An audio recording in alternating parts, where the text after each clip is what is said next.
The following program is intended for mature, adult audiences. Viewer discretion is advised.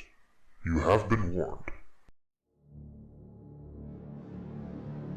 Welcome back to Flavored Enemy Legacies. This, our special, The Gnawing Doom. Before we kick off with this episode, I'll issue you all this small warning. In today's session, you face off against a threat like no other. A threat that has torn nations asunder. A threat that no self-respecting wizard, or paladin, or ranger would dare face. You face Nidhogg, the Gnawing Doom. And as such, his warning stands thus. A hall I saw, far from the sun.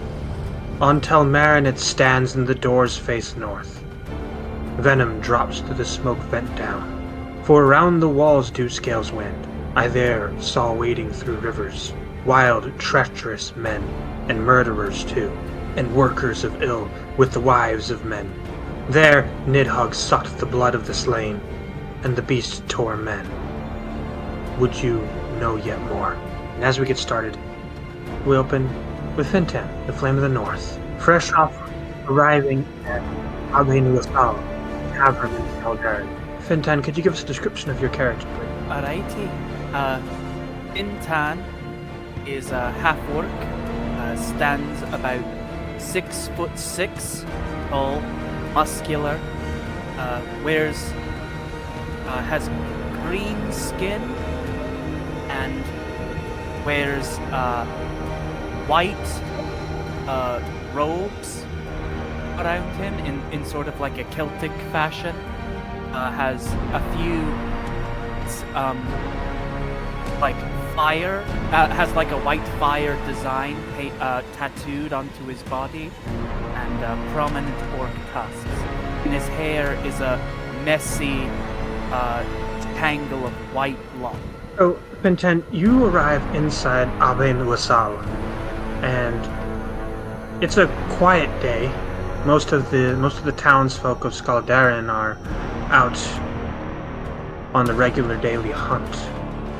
And as such, in here you see some couple of passers-by and the barkeep, a Gnawing woman that you know as Vifa.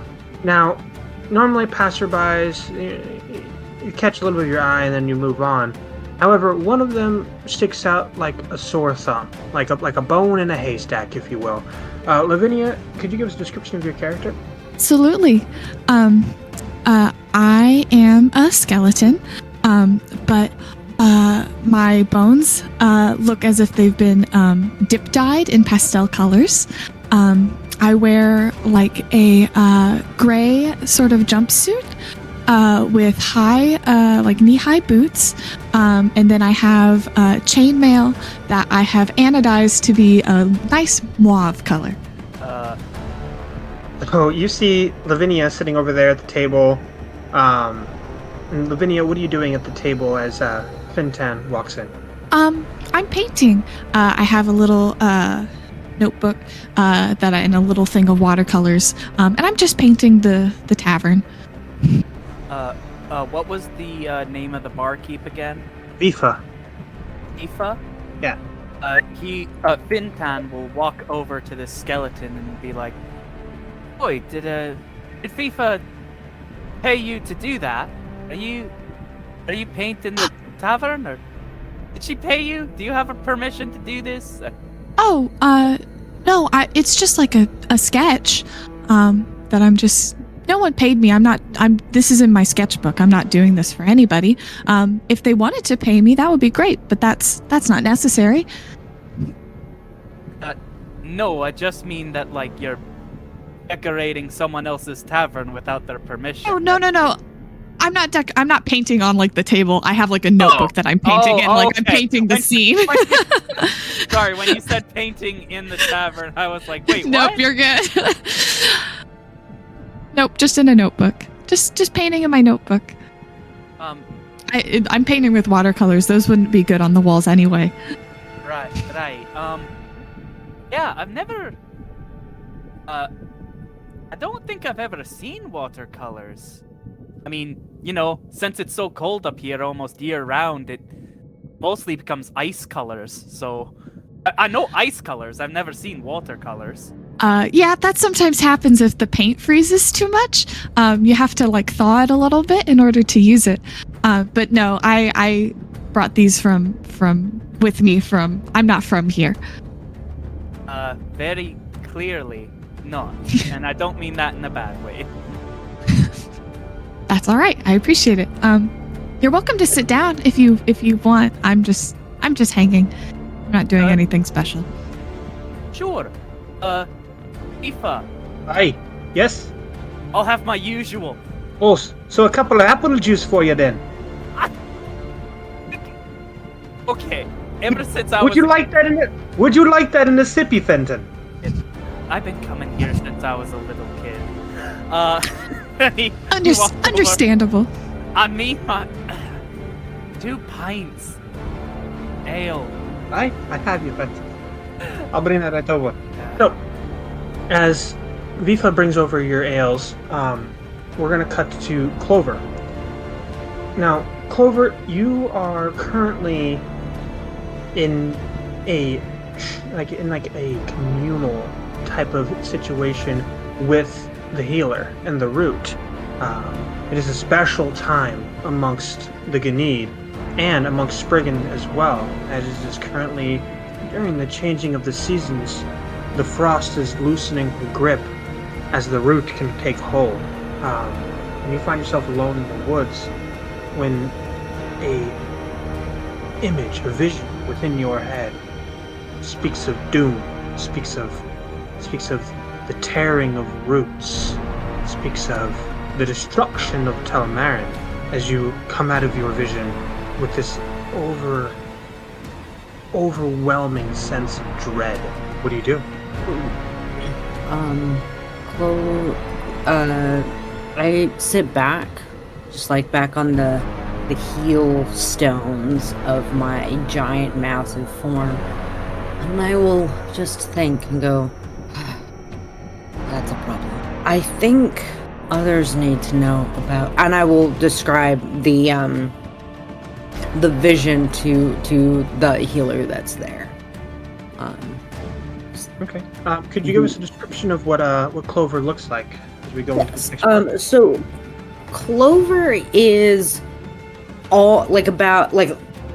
almost 8 feet tall and is very large and kind of squarish shape. It has like large rocky arms and legs, very much in if a mountain got up and moved. Long mossy tendrils and vines are growing in and out of its body and threaded through everything. Small bits of flowers, and its face is just, it looks like it has been carved. Think like rock, the thing. And in its body there's sections of like stone plates that have been what looks like dip dyed in metal, and metal is woven through the stone almost like veins, and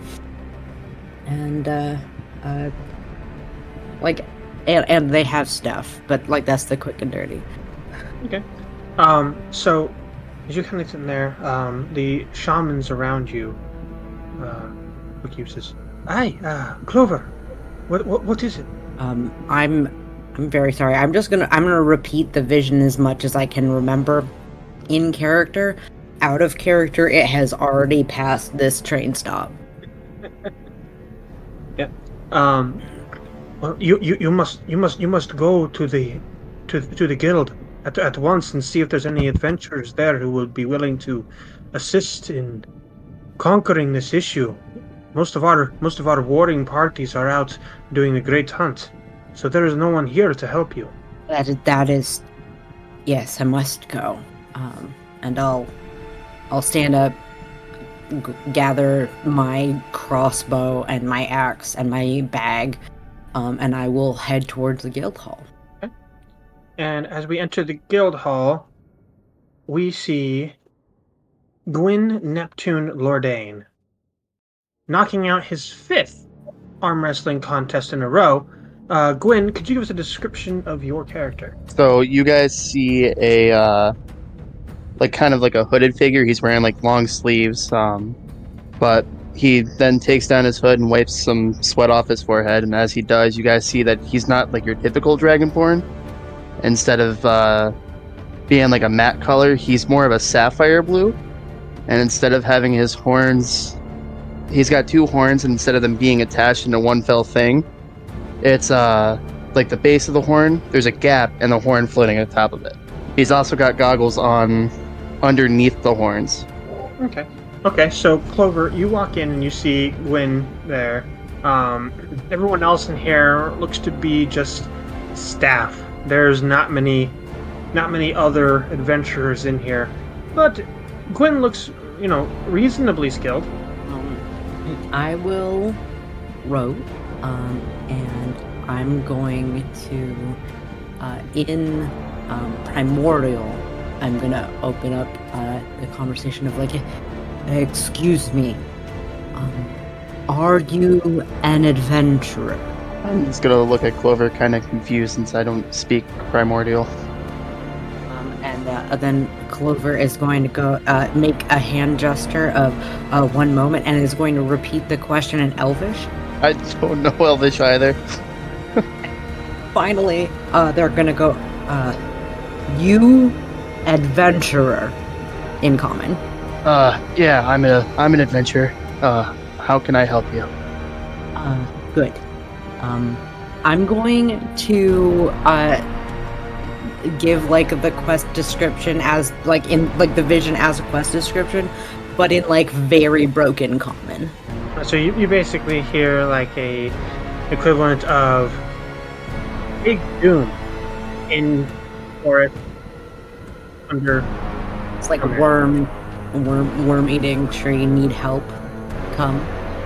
That sounds kind of a weird request, but I guess I can help you. It's like big worm, big, and like Clover's arm span is about 7 feet to 8 feet. Just big worm. You come help. You weren't kidding about the big worm, but yeah, I can come help. Good. Need more adventurers. So it's at this point, Fenton and Lavinia, you two wrapped up your drinking of the ales. Lavinia, you kind of just watching Fenton drink those. I have no stomach. If you want, we can order you another one. And I'm not entirely sure how that would work, but I appreciate the offer. That's very kind of you. You just open your mouth and pour it back. I don't see how that wouldn't work. It would just end up on the floor. so you two finish up, and Fenton, you were planning on heading on, going checking out the guild hall anyways, to see if there's any simple quests that you can do while you're in the area. So what do you two plan on doing? Sorry. See, I need to head over to the guild hall. Do you think you could, do you want to accompany me? They have all sorts of, interesting jobs to, post for people looking for work. Sure, that sounds wonderful. I'll just follow you then? Alright. Righty. But I do have to warn you. There is an insidious, disgusting man by the name of Tan Finn, Water of the South. Such a stupid title. He hangs around the Adventure Hall all day. I don't even know if he's ever left. Whatever he says, don't listen to him. He's nothing but a no-good liar. And he will just walk to the guild hall. Lavinia will just think about that for a second and be like, well, I have no reason not to believe him, and then just follows. As you two round the corner, heading over towards the Adventurers Guild, you see a young Ganid man there, and he's like, Well, if it isn't Fintan, Flame of the North. When you going to change your name, huh? You need to change your name. Why would I change my name? I've had it longer. Well, you see, my name is traditional Ganid name. Not sure where you get your name from. My name is as traditional as it comes. It means the white flame. It was given to me on account of my amazing, miraculous hair, a sure sign that I was touched by the sun. But what about you? What does your stupid name mean? Does it mean he who sucks? No. You see, it means badass who controls the water. Water's such a stupid element anyway. I mean, Yeah, you see it putting out fire everywhere it is. only weak fire. Okay, you can beat Well- weak fire. Okay, wonderful, amazing. You can defeat weak fire. Okay, Well, that's all it takes to defeat you, weak fire. I punched this guy. What a hit. Without fail. Did anybody else bet that this 19. was exactly gonna happen? We had to have known, right? We should have expected this based off of previous hit. things. Roll damage. That'll hit, roll damage. I don't have any damage for my unarmed strike, just a 6. Okay, so yeah, you just wham right into the face, and yeah, Danfin just completely goes unconscious, right there, You see what I mean? right there, right by the door, just down, unconscious. See what I mean? He's such a liar. Tells everyone he does incredible things. Bah! He's nothing but a phony. And one day I'll get him to change his stupid name, because it's way too similar to mine. This seems arbitrary. What are you talking And then about? Lavinia just goes inside, just walks on it. I'll grab Tan Fin and drag him inside so he's not out in the cold. So as you two head inside, Danfin unconscious, the guild hall owner looks at you, Fintan, and says, "Again? Really? He's the one who started it. And he's the one who's always unconscious on my floor. That does not make sense." It sounds like maybe he shouldn't be starting it then. See? This girl is speaking sense. You are a girl. I did not mean to assume. I Yes. apologize. I no, that's totally fine. I am. Thank you for asking. All right. I should have asked beforehand. That was on me. So So, Clover, you see these two walk in. What do you do? Clover will like slowly move over, like at metal plates flashing in the light, just slowly walk over and go, "You adventurers!" To all three of them, including the one that got punched. The one that's asleep on the ground. Oh yeah, for sure. Like we're asking that one too. drooling. Yeah, he's just drooling on the floor. he thinks he's an adventurer, but I'm the real deal. What can I do you for? Good. You help big worm eat tree bad. I need to help the worm eat the tree, or I need to help fight the worm? Is eating There's like very little expression capability on my face, but you get the "I just rolled my eyes at you" vibe. Is common not your first language? No. You will say in giant. Do you speak giant better? In giant, Clover's gonna go, not a lot. Oh. Alright then. Back to common. Clover will do you- speak to Primordial and go, "I speak Primordial first and foremost, actually." Fintan, having little to no idea what you said, just nods in approval. So Gwen's gonna walk up to this point, and he's gonna use Psionic Mind, which is pretty much telepathy. And Clover, in your head, you hear, "Does this sound better to you?" Clover will go, "Yeah, actually, yes, that That is easier. All right, Why is I'll translate for you. Okay. I'll Because psionic work mind's a with that. cool ass ability. Fuck yeah, dude. Now, is that with you alone or with the party? Unfortunately, I think it's between us. It's a one-on-one. Yeah, it's a All right. one-on-one. But the cool thing is, you just have to understand a language, and then we could That works, talk yeah. back. You cut out there, but yeah, I'm down for this. My apologies. So how That- can we help?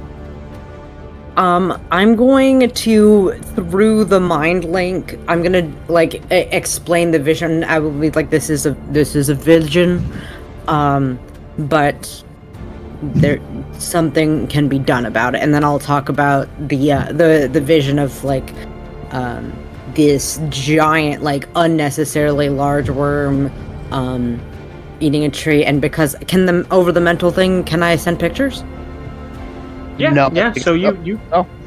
So with this, yeah, with this instance, yeah, you can send the image. So the image that you're seeing is the image that Clover that you saw, which was the giant dragon-like creature gnawing at the roots of a tree, and there's just this uneasy dread that came with that image as you see the tree start to rot and fall. And you guys recognize that this tree that's referenced to is Tel Maren, the home of the Spriggans. Well, that's not good. No, it is not. Yeah. Fintan has a little trouble processing people thinking in his mind, because normally only he thinks in his mind. And Aaron. Yeah. But, alright. Full download. But I don't know about the rest of you, but my answer is yes. But I'll definitely help. You just need to point me in the direction. Where is it? And I'll go kill it, I guess. I'll turn to the other two and go, you help? Yes, of course. I already said I would. Excellent, good. And I guess, do we have to register it with the guild? Because we'll do that if we have to. If not, then we'll just onward to direction 1. To victory. I would so like it to wasn't- follow the quest marker on my heads-up display, please. Yeah, no, it wasn't an officially sanctioned quest, so you don't have to register it with the guild. Yeah, because I could like talk to adventurers before I talk to employees. So you all start making your way out of Skaldaren? Is Tanfin conscious? No. No, okay. And I wanna pick him up and bring him with though. Alright. If you want to bring him. Okay, yeah, you throw him over the shoulder, I guess, and take him along with you. I'm adding him to my inventory. Yes, add Tanfin, Water of the South. Tanfin, one dipshit, added to Clover's inventory. Okay, let's see. So, y'all start heading south out of Skaldaren towards Tel Maren. How far is that? It's a good whiles. Party. Okay, great. It's a good whiles. If one of y'all could give me a survival check, whoever's going to be leading the way. I'll give that survival check.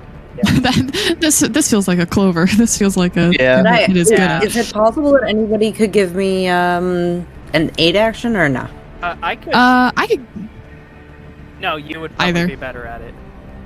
Yeah. Lavinia just is like looking through her notebook, being like, "Okay, I painted something like this when I was on my way here," and then like shows Clover, being like, "Does this help you any finding the way to where we need to go?" You remember how to do this with advantage. Is this like a theoretically like multiple day trek? Yes, absolutely. Fabulous. Okay, at some point I will heal Tanfish. Okay. I got a 16. Okay. So you know that there is an entryway into the root system of Tel Maren, near the base of the Moros Mountains, and heading down through those tunnels will lead you to the actual caverns beneath Tel Maren, where you saw this vision take place. Oh, then yeah. And yeah, it'll take roughly about 4 days of foot travel just to reach the entrance to those caves. After we're about a solid mile and change, or a couple hours into the trek, that's when I'm gonna say it's gonna take 4 days. Okay. Alright. I should probably bring my friend with me. He will whistle and summon Arrow, his Pegasus. Fenton owns. What a cool dude. Yeah. This man. For those in the chat wondering, he casts Find Greater Speed, which lets him summon a Pegasus to be his magical companion. And Arrow, in particular, instead of a mane, has white fire just leaping off of their head, and like white fiery wings, and a magical tattoo on the shoulder flank of this horse, which is one of... Clover's gonna pet it and go, good birdie. Good birdie. Yeah, I never asked you, because he can communicate telepathically with Arrow. Arrow, are you more of a bird or a horse? I never really asked. I'm more of a threat. Oh yeah, that's it, brother. And he like headbutts the horse, like, yeah, we're both so cool. Horse headbutts right back. Yeah. Oh my god, these are the broiest, broiest people. Can anyone beat the bond between a man and his horse? A man and his dog. A man and his dog. So as you guys, I will cast Cure Wounds on Tanfin just while we're. all right, now I'll let you have it. Fenton, where did you go? 10 hit points. More than his maximum. Where in the bloody hell am I? You're on a quest, Tanfin. Time to prove your braggadocious bragging. Well, him. you are in for it, because I am going to. Where is this quest going? To Tel Maren. We will go to the roots to deal with a worm. Oh, yeah, worm. How big? Sounds like it's pretty large. Yeah. You know, I left my rations back at home. I need to go get them before we can. Hey, Tanfin. Don't worry about him. I have an idea. Why don't you just summon your Pegasus and get them to bring your rations? You're going on and on about how great your Pegasus is. Why don't you summon them right now? I burn my spell slots for the day. Oh, you burned your spell slots for the day. Is that it? Well, you know, you can share mine and then summon them tomorrow. Huh? Yeah. I mean, I can do that. Passive insight of 20. I also have that passive insight. What is up with this guy? Yeah, what is up with this guy? The Clover and Lavinia just are like, strange. We have this moment where, like, the two creatures that don't actually have eyes give each other the side eye of, like, oh, really, that's happening. Yeah, so he's pretty confident in it. No, he's not confident at all in his abilities. Hell yeah. What we've brought is a worm snack. That is. Hopefully it's thirsty. So, as you guys continue traveling onwards, it's starting to get pretty late. Roughly right now it's about 7 o'clock at night, and there is a distant clearing on the trek forward, reaching out of the mountains. But you're not sure if you'll get there before an hour or two. It's pretty long walk.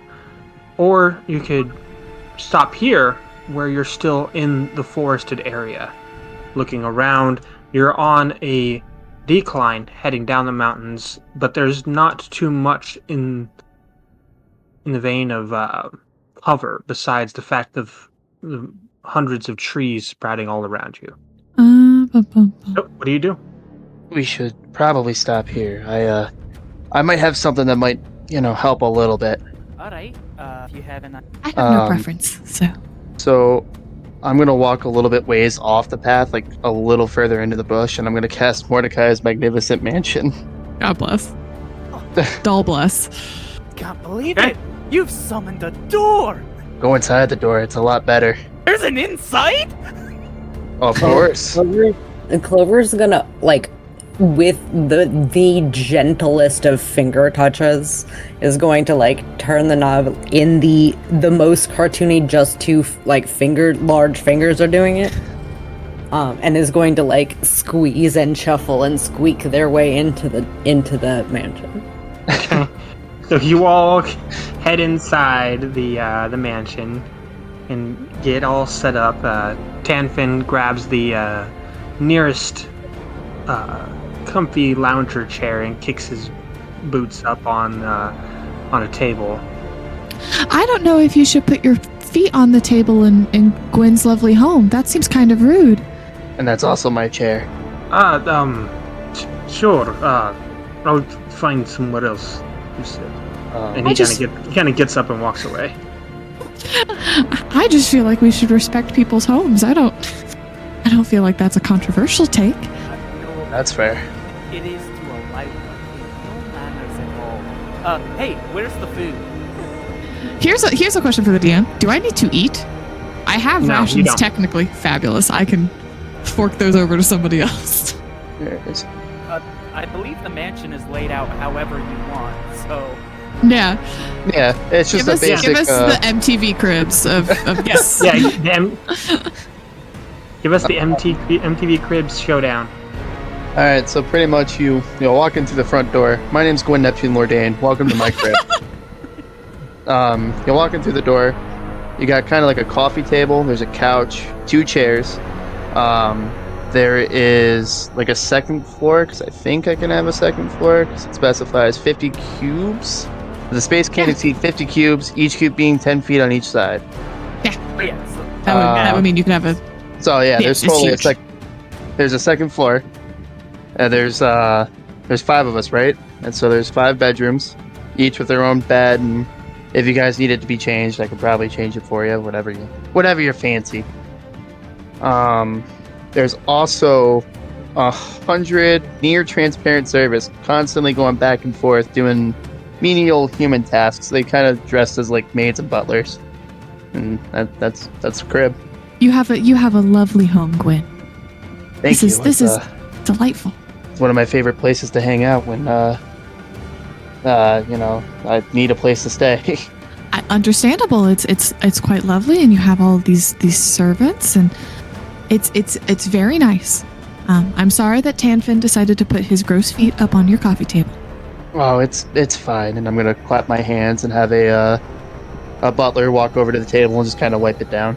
I don't know if it's progressive or not that all of the servants are in Skippy uniforms and not just the maids. Hey, man. I think it is. I think if we can't sexualize everybody. If everyone can't dress skimpy, then no one can dress skimpy. That's the laws of the land here. Fair enough. I always have at least one shoulder exposed at all times for that reason. I may be the most exposed because I am just bones. Oh, that's fair. You're as naked Very as fair. could possibly be. As quite literally could possibly be. I do have clothes on. I guess I've got a slim amount of modesty left. Just rock. Oh yeah, that's even more. That tops us. Clover's gonna look around. Just, is there any, like, wide open spaces that a very large boulder can just be for a bit? Yeah, I can make a very large space for a boulder to just exist. No. So you It's guys me. kind of see I'm the boulder.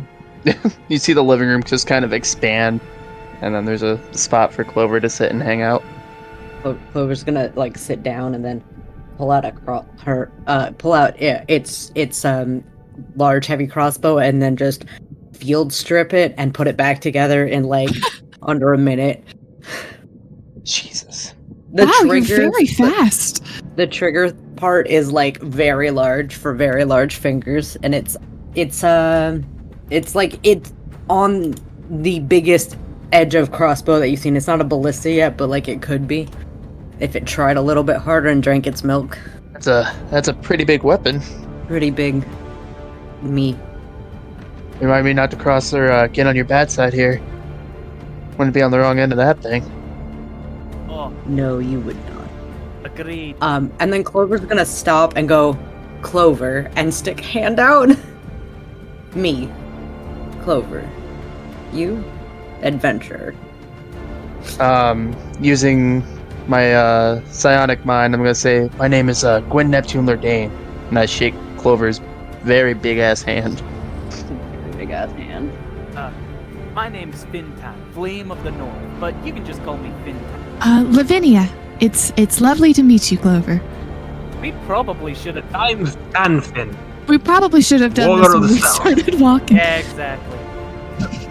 You don't have to remember his name. He's gonna change it soon. Yeah, on your deathbed, maybe. Oh, you want to bet? You want to make a bet? Oh, yeah, I'd like to bet. First one of us to injure, of the two of us, whoever injures this worm first gets to keep their name. Sounds good to me. This seems very fair and like it could not backfire even a little bit. Not at all. That sounds very fair to me. Not a problem at all. Yeah. Come on. So, Apple. what about this grub? You said you have grub for us? I believe my servants can, since they Bring do out a menial spread. tasks, I think they can bring out food. A nice That's the charcuterie. Yeah, charcuterie board. Oh yeah, it contains sufficient food to serve a 9-course banquet for up to 100 people. Oh, that's a lot of food. For the 3 people who eat. Hi, I have a Mordenkainen's Magic Mansion. It's also called Mordenkainen's Magic Soup Kitchen. Of course. I bet I can eat more than you. Tan says to Tanfin. I bet you couldn't even eat one plate of food. He will just dig in as much as possible. While they're doing this, Lavinia is just painting. Like, not painting the room, painting in her, like, sketchbook of the room and of this, like, very silly eating contest.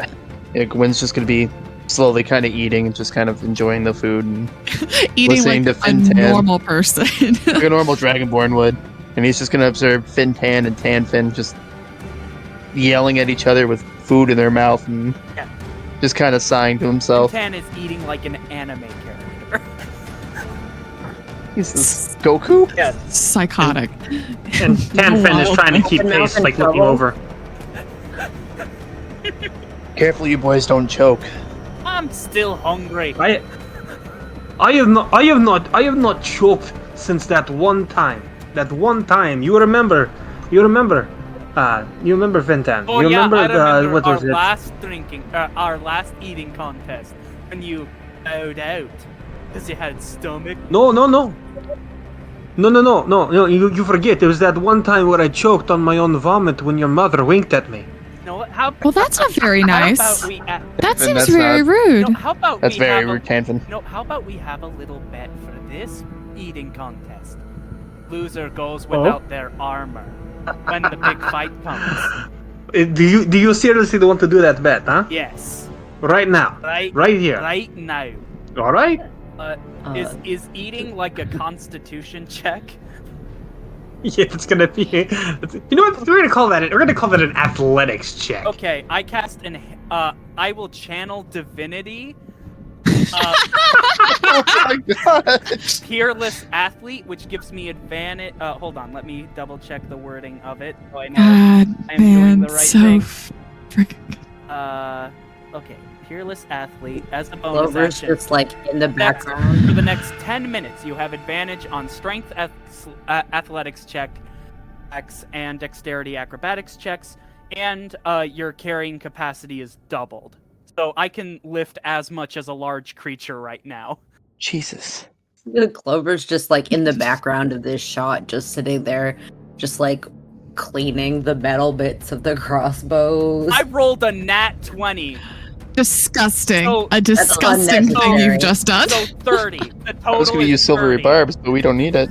The total is 30. I eat all of the food. Fintan becomes vacuum cleaner. Fintan's do 100 people it can feed. Yes. I guess I'm going to roll against you. I mean, it's possible that they'll Oh, also. does he have a plus 11 to his athletics? No, Alright, there we go. I'm just saying it's possible to also get an at 20, but it's not really going to do much. So that's a 15 plus 9 for a 24. It was so close. So It's he's just over. just chowing down as fast as he possibly can, and eventually you finish your food. Right before he's got like one chicken wing still on his plate. You win. Fine. I will go without armor. I don't need it anyways. I am Tanfin, Water of the South. Who needs armor? It just weighs me down. What does that mean, Water of the South? Do you have water magic? I do. Are you a paladin of Theozide? I am actually. Oh, you can't even spell Theozide. I can too. You know, it starts with worship to Theozide. Okay. That's Yes, not how spelling works, but I believe in you. You'll be able to figure it out for sure. From behind, Clover is just going to ha ha ha. That is how spelling works. As you all wrap up the night, the morning arrives, all pretty well rested, recovered, rejuvenated, if you will, with another day's trek ahead of you, as you all set out. Who was guiding along the travel routes this time? It'd be Clover again. Clover, if you give me another survival check, please. 27. Um, Yes. I don't have like favored terrain, but I have just the general like wilderness knowledge and stuff with Daft Explorer. Okay. So Yeah. So yeah, you're able to track down everything, and see the best route, and you could theoretically take almost a full day off of your route Nice. if you left the road. I don't have any problem leaving the road. Does anyone have a problem with? Clover has already left the road. I am literally. I guess we're going off the road. I am literally immune to fear, as is my horse, and anyone I like standing 10 feet within 10 feet of me. So not That's Tanfin. it. Tanfin does not get any of Fintan's auras. no. Clover's gonna swords. I think it is high time that I summon my steed Oh, for my companion, your if you will. Pegasus? Your Pegasus that you've told me No. many times you have? I have never said once it was a Pegasus. I said told that me my every steed week. outclassed your own. You told me I said that every my day steed and- outclassed your own. Fine. Where's your amazing... And he's going to cast Find Greater Steed as a rhinoceros appears out of the ground. I didn't. Like water. You see? The Strong like rhinocer- water. What? The rhinoceros is like water. That doesn't quite make sense. Yeah, that's Yeah, I was gonna again, say, I'm he's pretty been sure they're awful. land animals. They're land. A hippo would have been more suitable. Trust Yeah. me, I am the subject matter expert when it comes to water, and rhinoceros love water. Have you ever Never really even insight seen check. water? Yes, I know. I'm going to pat the rhinoceros on the head and go, "Good unicorn." So you Okay, all are we done? Let us I continue. fly over him constantly. Like, Oh yeah, it's so wonderful from up here. Only you. For can the fly. record, Clover has a walking speed of 35, and will if not checked. if not checked, but also like if the bird decides to go fly a little bit faster, then Clover will match speed as much as possible.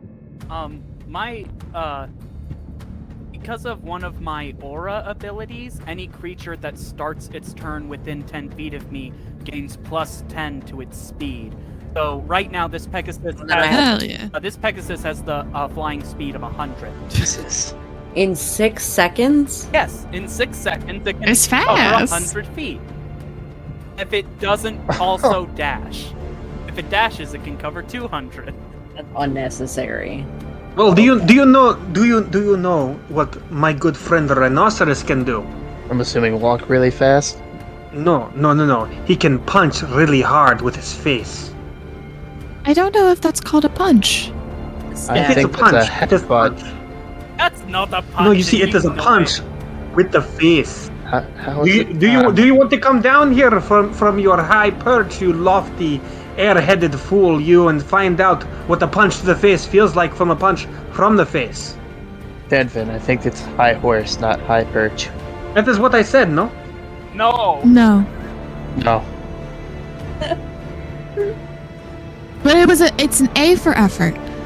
You know, Don't I get think the I Get point. a said grade for effort. I- He gets an A, I get an A I- plus. there. Look at over there. If you did not see Fenten from all the way up there, there are worm tracks in the mud over there. Are there? You guys can give me a survival check. Sure. I got an 18 on that survival check. I got an 8. There are definitely tracks. 17. There are definitely tracks. They are deer tracks. What's a deer, you idiot? I think I know a worm track when I see one. No, I Nah, have slain but- them in my years. That's a deer. you know anything about anything. We had total of 3 days. We're on day 2, right? Yes. And we're in the process of attempting to cut off one of those days.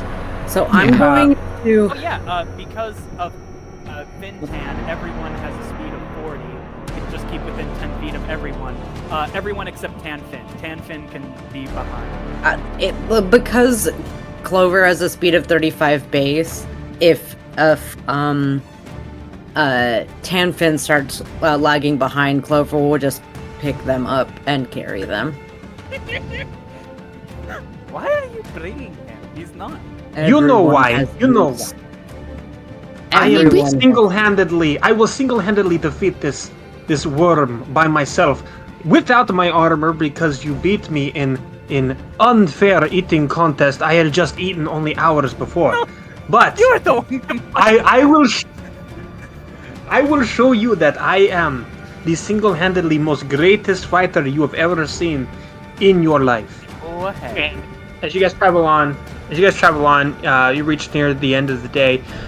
There is, looking to your left, there is a trail leading off, heading down the route that you need to go, actually to get towards the cave system that leads towards the actual roots of Tel Maren. And then looking up right, there is a cliff edge where you actually will be able to camp, where you have a good view of the land. So what are you guys going to do next in terms of travel? It's currently about 8 o'clock at night. Someone say Magic Mansion. I mean, I'm not going to say no to the Magic Can Mansion. the Magic Mansion have more apples and a stable for Arrow here? Yeah, I can put apples and a stable in there for you. Wonderful. And I'm gonna cast Magic Mansion again. And So then,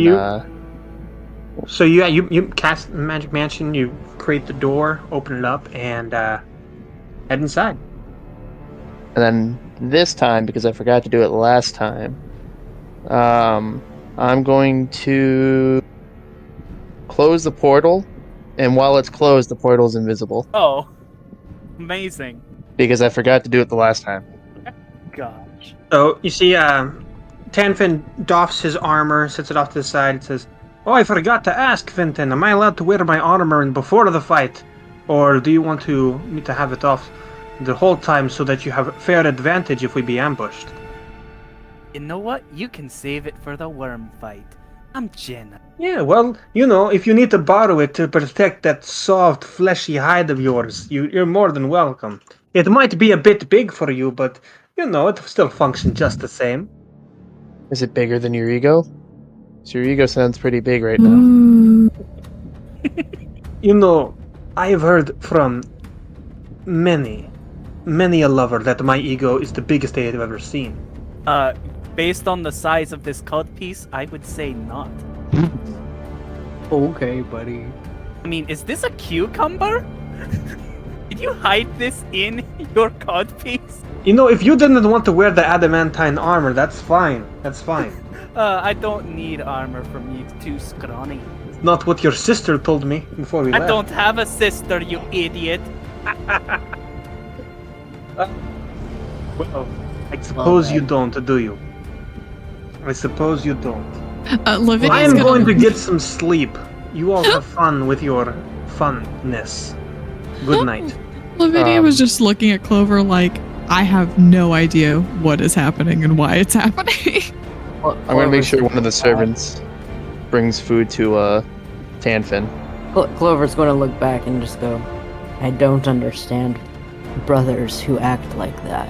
We're not brothers. We're totally different in every way. Actual twins. I've seen it happen many a times in my circle. There's like a moment of sadness that like barely exists as it moves across its face.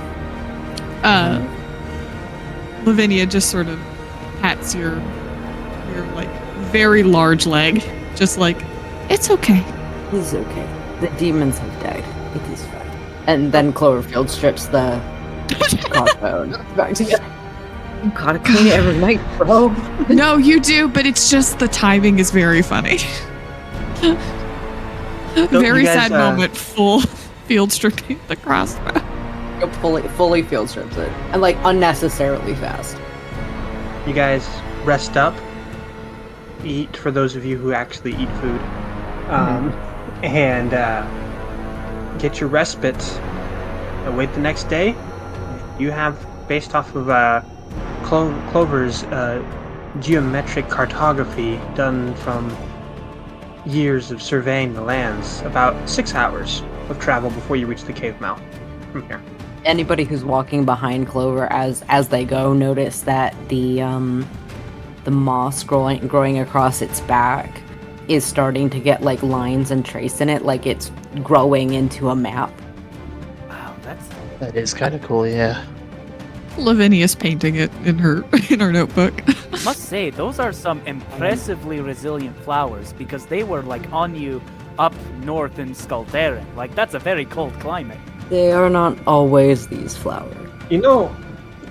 Vinton, when we finish slaying this worm, I have a good competition for us to do. Oh, Yeah, you ever heard of the Celestial Mountains?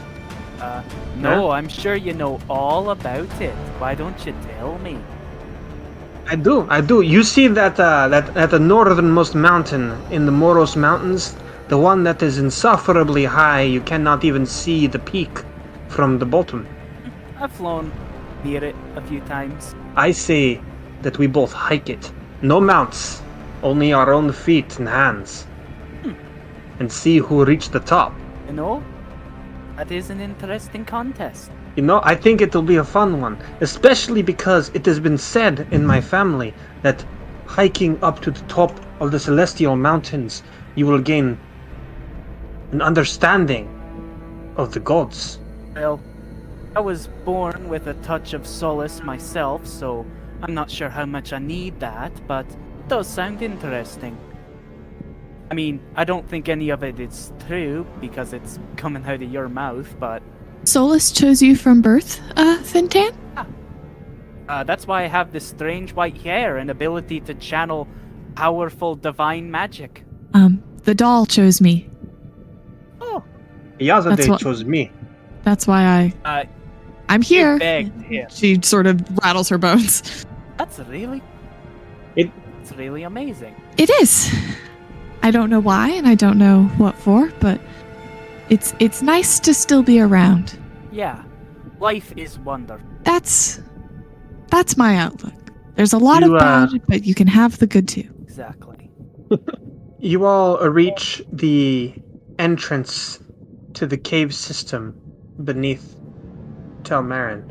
As you're looking in, you see this 35-foot wide, 15-foot tall cave mouth that kind of leads into this tunnel system beneath Tel Maren.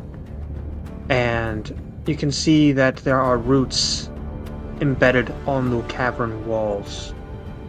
You can hear the sound of dripping water coming from inside, and you can hear the hushed wind flowing through the cavern tunnels. As you realize that heading down in there, there's going to be little in the veins of light, and even less in the veins of hope, as you're filled with this overwhelming sense of dread, like something is pushing you away from entering further.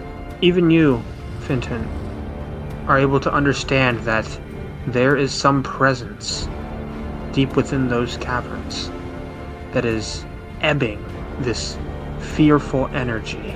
And while it may be flowing around you, it is definitely permeating through those around you. Well, came all this way. Can't turn back now. Yes. I guess this means we're here. And he will try to extend his aura of courage as much as possible.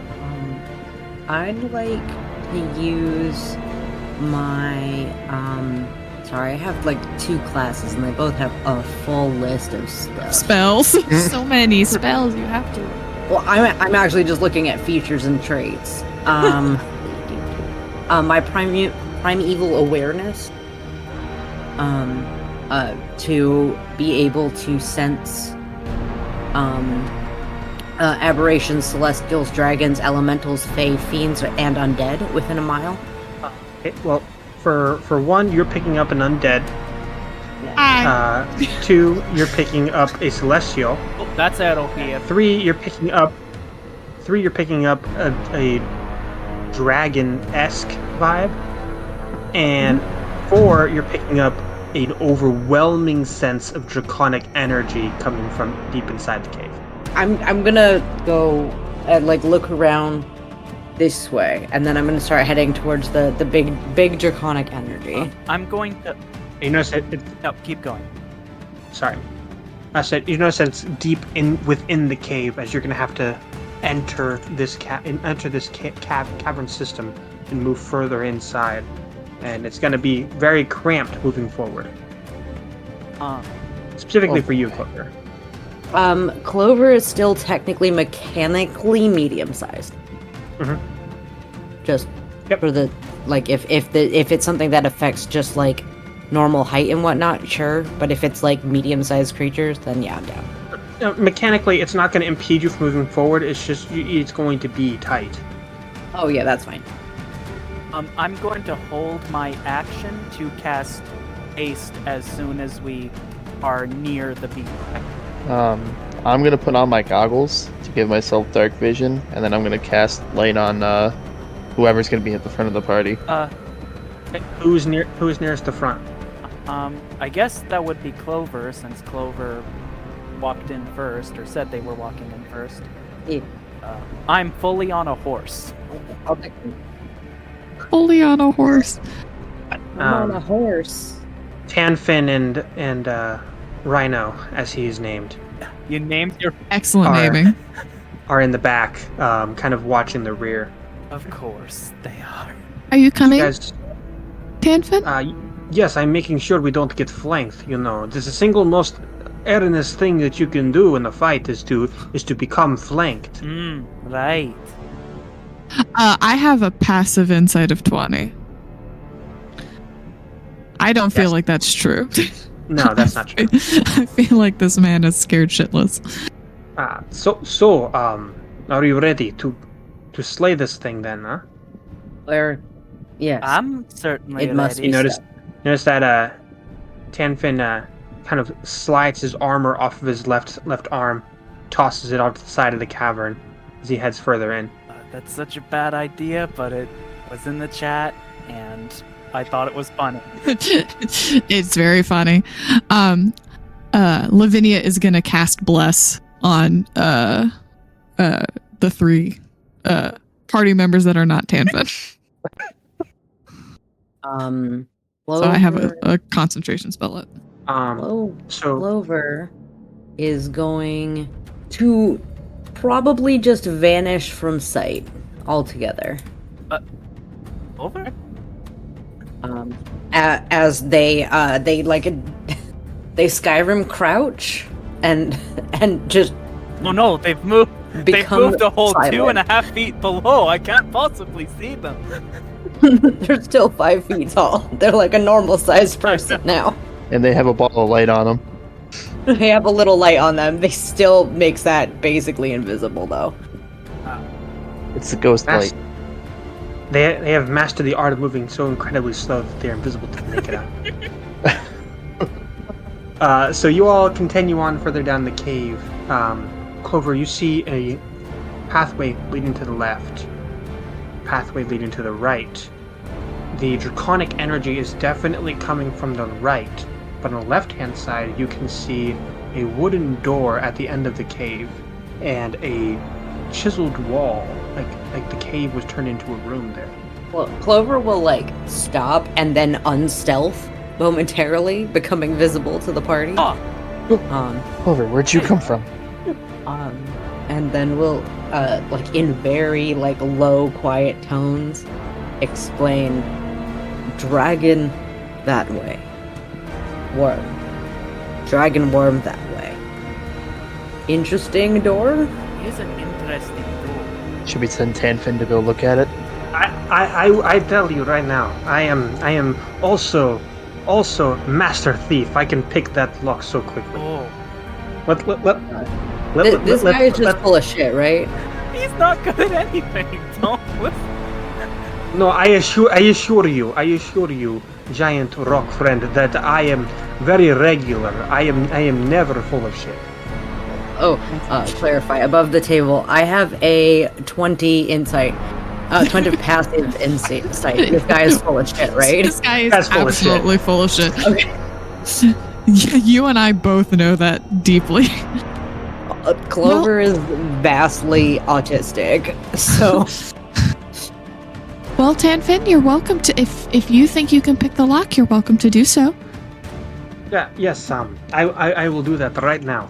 And he pulls out a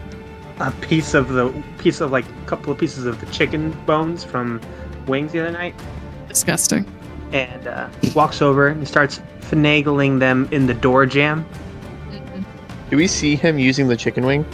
Like the chicken wing bones? I'm gonna roll a wisdom saving throw real quick, and if I miraculously get under a 15, I'm gonna go push him out of the way.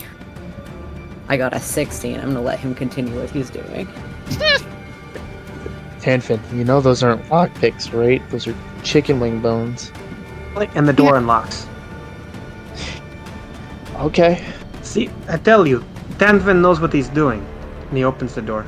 First time anyone. And dexterity saving throw. From Tanfin or from everybody? From everybody. Right. So, Trapdoor. 23. Dun, dun, dun, dun, dun. I'm gonna use a point of luck here. 21. I'm also going to use a point of luck because I rolled a natural 1. Eesh. The time has come for a luck point. I got a 21 there. I'm happy with it. I also got a 21. Hold on. I just want to mark this and then we're going to try again. I got a nat 20 this time. Hell Nice. yeah. So 23. I love that. So, for those of you with the nat 20, you can ignore the damage entirely. Those Hell of you yeah. who rolled under a 16, I do succeed, and I'm going to use my Shield Master reaction, which lets me, if I succeed a Dex saving throw, use my reaction to completely ignore the damage. okay. So anyone else will take full damage is 9 acid damage. Ooh. And then those who succeed still take half, except for the nat 20, which is 4 or 5. which is 4. Take 4 acid damage. Did Tanfin fail? Canton failed hard. It happens sometimes, I must have. It's to the best of us. Yeah, I must It have. happens to the worst of us too. That technically trap. true. It's one of those ones. It's just more than a nuisance than anything else. It's far easier just to trigger it and then have to deal with disarming it in the first place. And I am very strong and do not need to worry about such minuscule damage. Oh, so you, instead of picking the lock, elected to trigger the trap and spray acid at everybody. No. Well, would you look at that? On the other side of this door here, we have. Ooh, it's a chest. Finton, would you like to examine this chest and show us your lock picking I skills? never once claimed I was good at lock picking. It's not something really my thing, but okay. So you can't pick locks then, is what I'm hearing. I mean, we all have our own strengths and weaknesses. I don't think that's a hit negative. the lock with my lance and brute force try to open it. Yeah, it just opens. The whole chest itself was rotting so bad that the whole chest just falls apart. Oh, would you look at that? I opened the chest.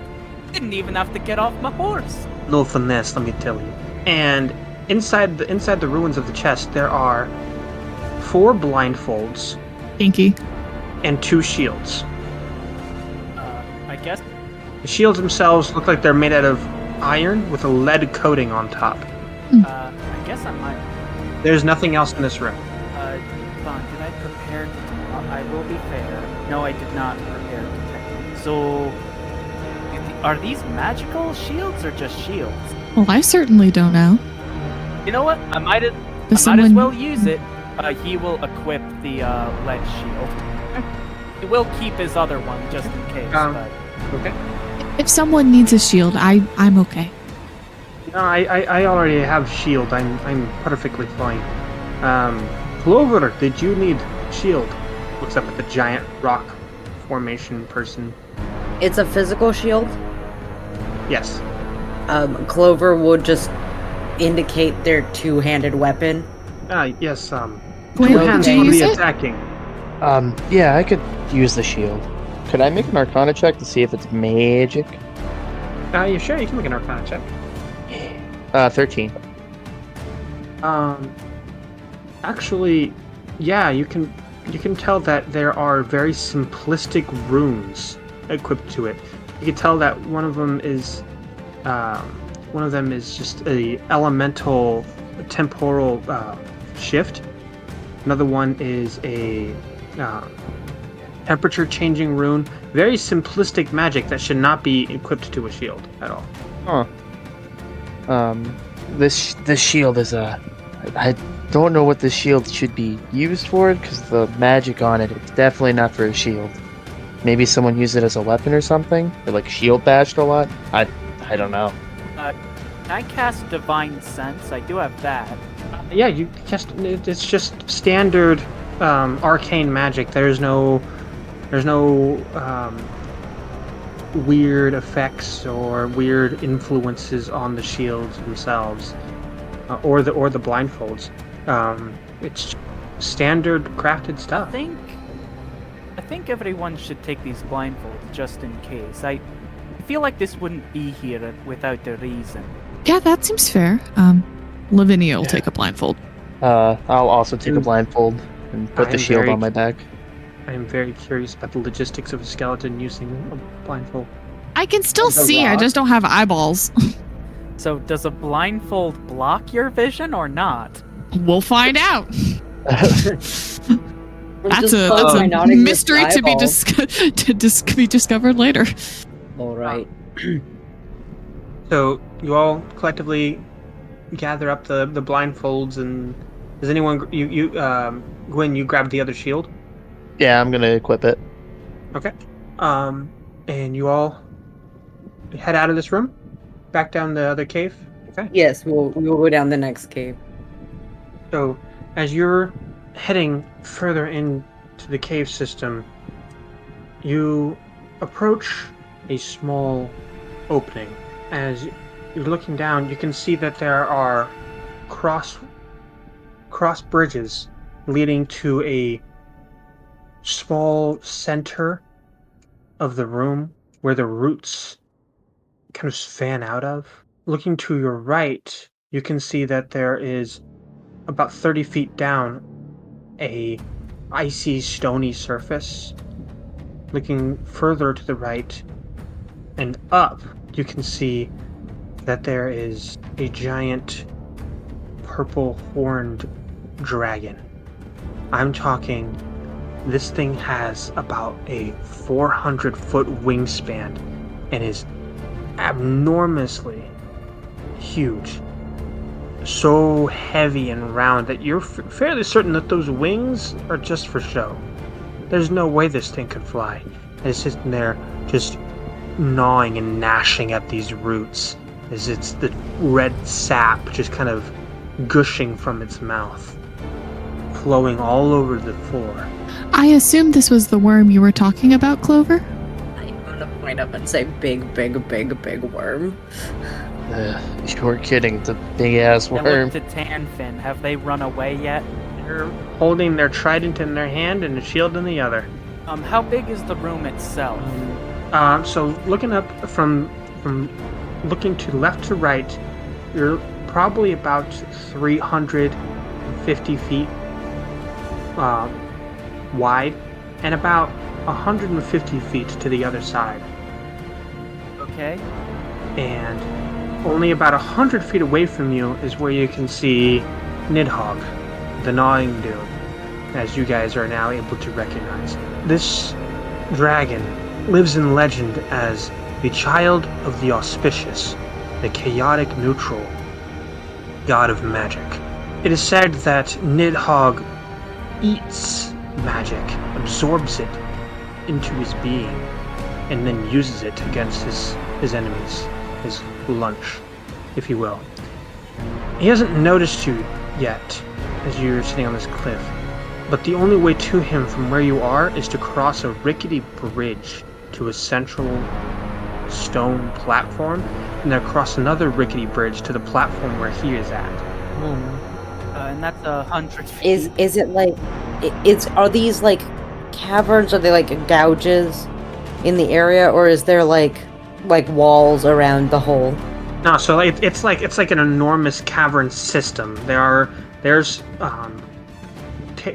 cuts and holes and smaller caverns running off on all the sides, but this center area is open and terraced. As you're kind of looking, and you can see that once again, Nidhogg has not noticed you yet. He seems much more preoccupied with chewing on the roots of this tree. Before we move, I'm gonna walk up to Lavinia and I'm gonna hand them the shield and be like, I can't really use this, so I think it might be better off in your hands. Oh, okay.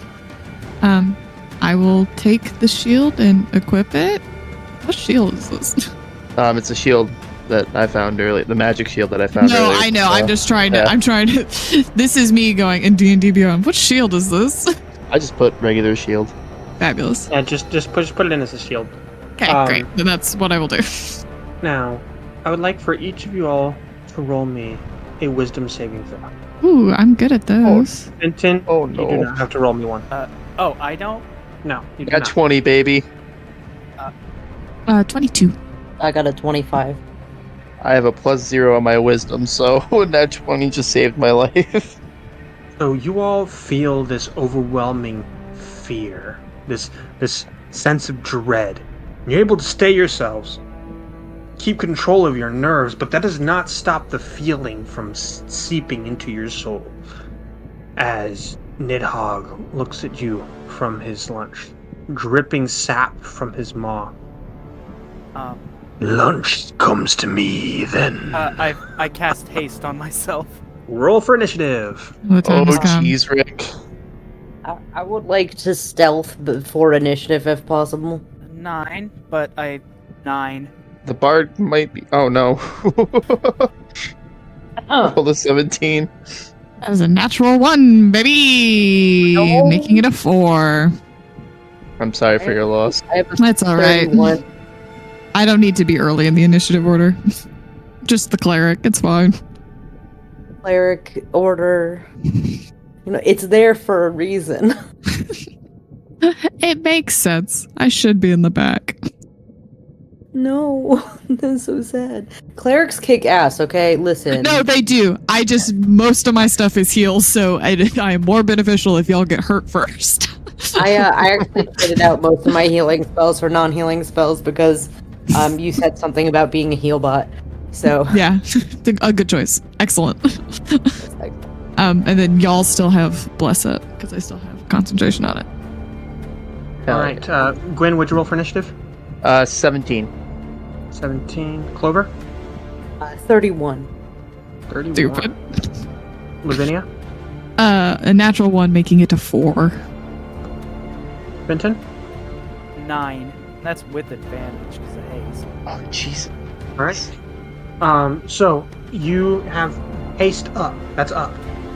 As Clover, you see that the situation starts to unfold as you realize that there is on your left-hand side, there is one, and on your right-hand side there's another, and then down near the actual bridge leading across towards Nidhogg, there are 2 more rust monsters. Awesome. What do you guys? I'm going to stealth as my action. Okay. With a 21. And Okay. I would like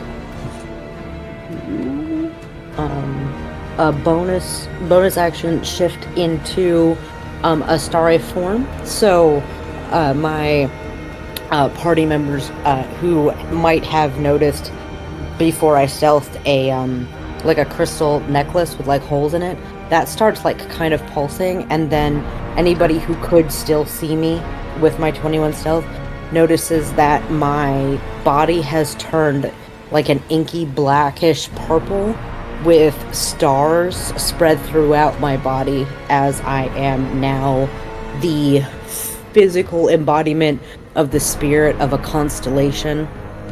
Epic. That is Oh, pretty cool. dope. Now, I'm very much hidden right now, but it looks cool for those people who can see it. So yeah, on 15 feet on your left and 15 feet on your right are 2 rust monsters. It does not look like they're aware of your presence. Yeah, I want to get to a place where I could do an attack, but without being like seen as I do it. This is as part of the stealth, I guess. Okay. So you're trying to move your way around and make a sneak attack. I'm moving. I don't have the ability to make a sneak attack on this round because I stealthed instead. I don't have like a bonus action stealth or anything. Okay.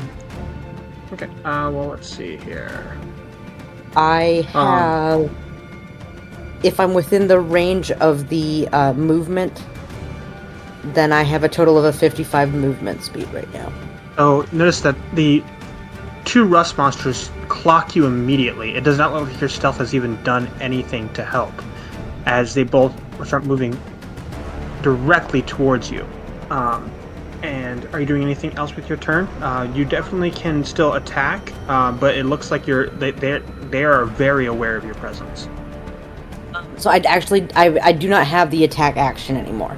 On this turn. But can I make a check or something so that I can transfer knowledge about these things to Gwen?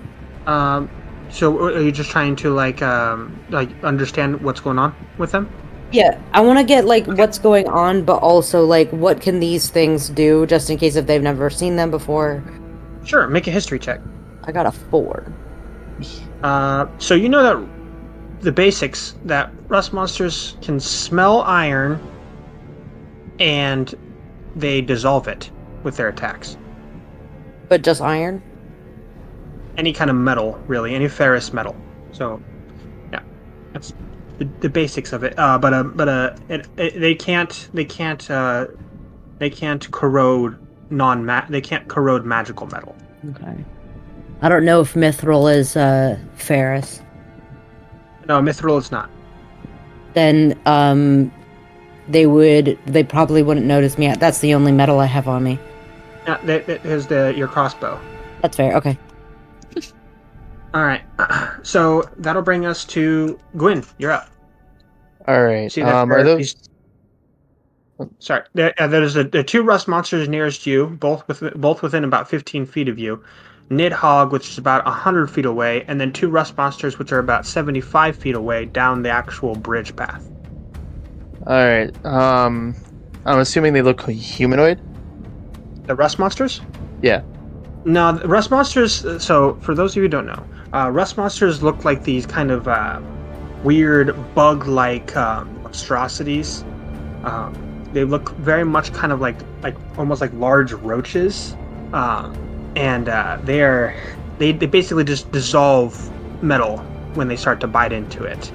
They're kind of like crawling, skittering around towards you on all fours. All right. So the Nidhogg is 100 feet back. And the rust monsters are 75 and 15. So about 40 feet away, I'm going to cast Gravity Sinkhole. Okay. Remember, you have bless. If you need. Each creature in the sphere must... Oh, it's a 20-foot sphere radius. Alright. So it's gotta be closer. So it's gotta be... Not 10, because they're 15. I want to say 25 feet away. We'll get the two closest to us. Because 40 is too far back. Yeah, 25 feet. So 25 feet away from us, I'm going to cast Gravity Sinkhole. And they have to make a Constitution saving throw. All right, and what is the total sphere of influence on that? It's 20 feet. Okay, so it's just those two rust monsters. Yep, for now. Okay, and it's a Constitution saving throw. Yes, sir. All right, that is a 17 and a 6. Alright, so the one that rolled a 17 stays put, and he takes 5d10 halved. The 6th one gets pulled into the sinkhole and takes the full damage for 5d10. Go ahead and roll me damage. So It's so cool. It's 31 total damage, and then 16 is half. Yep. Okay. So as you cast this, the gravity sinkhole hits in the center as those two rust monsters are pulled into it. You see one of them try to sink its teeth into the ground to hold it, and it just kind of tears in the midsection, just leaving this green goop along the rock as half of it heads into the sinkhole. Obviously dead. Bugs. And the other one is battered up against the rocks as it gets up, obviously very, very heavily damaged, very, very much so clinging to life as the spell kind of dwindles away. What do you do with the rest of your turn? I'm just gonna stay put and just kind of move with the group. So we should Tanfin pulls his... we should probably check the recording. Just want to say That too, because I also have to use the bathroom. Alright, hold on. 10, 9, 8, 7, 6, 5, 4, 3, 2, 1. Okay, everyone can take a short 5-minute break, and we'll get back to it. Alright, I'll be right back. That's good. I'm back. I'm back. And I just want to say, PM, incredible work. Completely improvising Tan Fin. Truth. He's Really, gonna be great. What a dummy. I literally, You always need a rock. I literally just made up Water of the South as like a stupid title. I was waiting for Quincy to just lay him out again, so I could say he could be Tanfin more or evaporated at the south, because Flame of the North. Love that. Yeah. It's incredibly good. Yeah. I guess I didn't really go into it, but Intan doesn't have any family, so I guess that's another reason. He doesn't have a He doesn't sister. have a sister, and he doesn't have a mom. His village was destroyed when he was very young, and he moved to Skaldaren, so he was like the new kid in town. And then he and Tanfin started arguing about stuff all the time. I think that's A baby. I think that's another reason that he just hates him so much, is because, you know, he talks on and on about his impressive family, and Tanfin's just like, whatever. So funny. Yeah. I love a good stupid rivalry for no reason. I love a Absolutely. good Prince and the Pauper, I accept rivals. It's so much Oh, better. yeah. Also, I'm just waiting for myself to slip and call myself Ghost instead Ghost, of it's Gwyn. only a matter of time. It's only a matter of time. Now that I said something, it's most definitely going It's to definitely happen. gonna happen. I'm super worried that he's gonna like throw some spell or get technically the first hit on Needhog.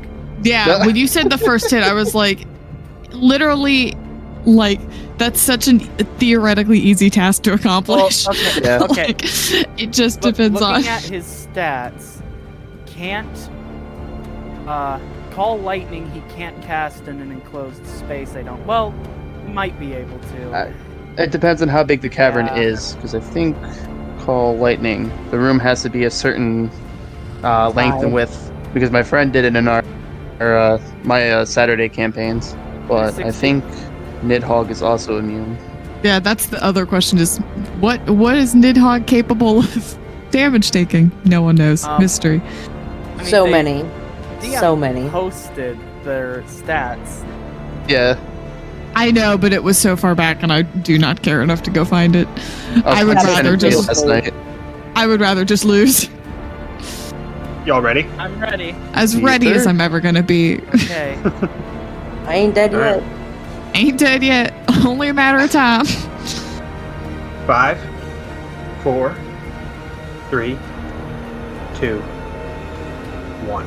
So Tanfin pulses the trident off of his back and charges directly at the rust monster that has not been damaged yet, and takes one solid stroke to stab it, and goes skewers right through the thing and pierces it right into the ground as it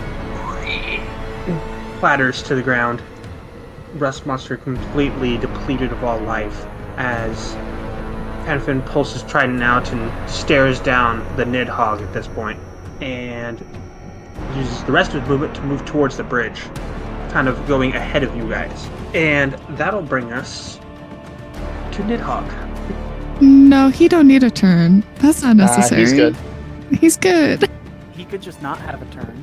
That's also an option. That sounds pretty good.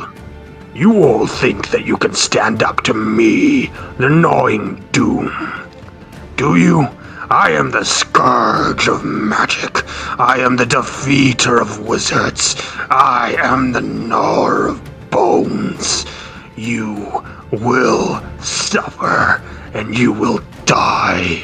As he is going to cast Meteor Swarm. The As hell is real. the Okay. he gnashes his tail onto the ground as rocks coated in arcane energy from the walls and the roof swarm down on you guys. I'm going to cast Counterspell as a reaction. Okay. I'm gonna cast it at 4th level. Okay. Alright, make an ability check using my spellcasting ability. Alright, what is my spellcasting ability? Charisma, and you do get to add your Jack of all trades to this, so it's actually a +6. And I think you also add bless, which means you roll an additional d4. Alright, so I roll a d20, d4, and then add +6. Got it. Eesh. That's a 12. Eesh. So anyway, you were saying about that meteor swarm? No. So, it centers it on the majority of you all, specifically because getting Tanfin in the center there. So, near the front, that's going to be, loose off here, that's going to be everyone except for Fintan and Lavinia. Oh. So Tanfin, Da-da-da-da-da-da-da-da. Tanfin, Clover, and Gwen. You all are going to make dexterity saving throws. Oh, hell yeah. Good at those. I guess I also apologize for the stupid name of my rival that is eerily similar to mine, because that's kind of the whole point. Nat 20. It's Gwen, Fintan, and me. No, so Gwen, Tanfin, and you. Okay. I'm going to, with a reaction, add a d6 through my cosmic omen onto Gwen. Okay. Oh, I don't need it. I just rolled a nat 20. I have to use it before you make the roll, so Yeah, I just rolled. I'm sorry. that's okay. You now got a plus 20 to that. I have a 5. I can't give it to myself. Gotcha. Oh, you could have given it to I Tanfin. don't need it. He rolled a 12.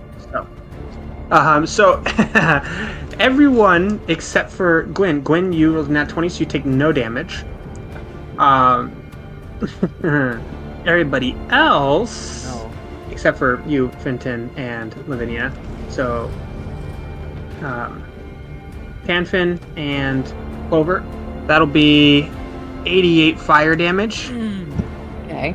and 64 bludgeoning damage as meteors from the, not really meteors, but like the rocks from the cavern wall get arcanely pushed directly at you all, creating this bombardment around you.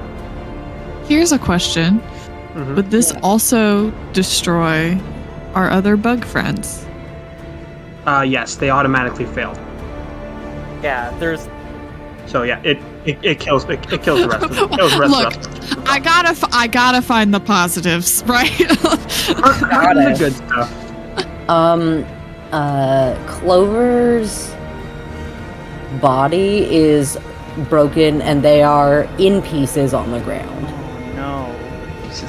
Unstealthed, and depending, I don't think I can keep my my wild shape up through that.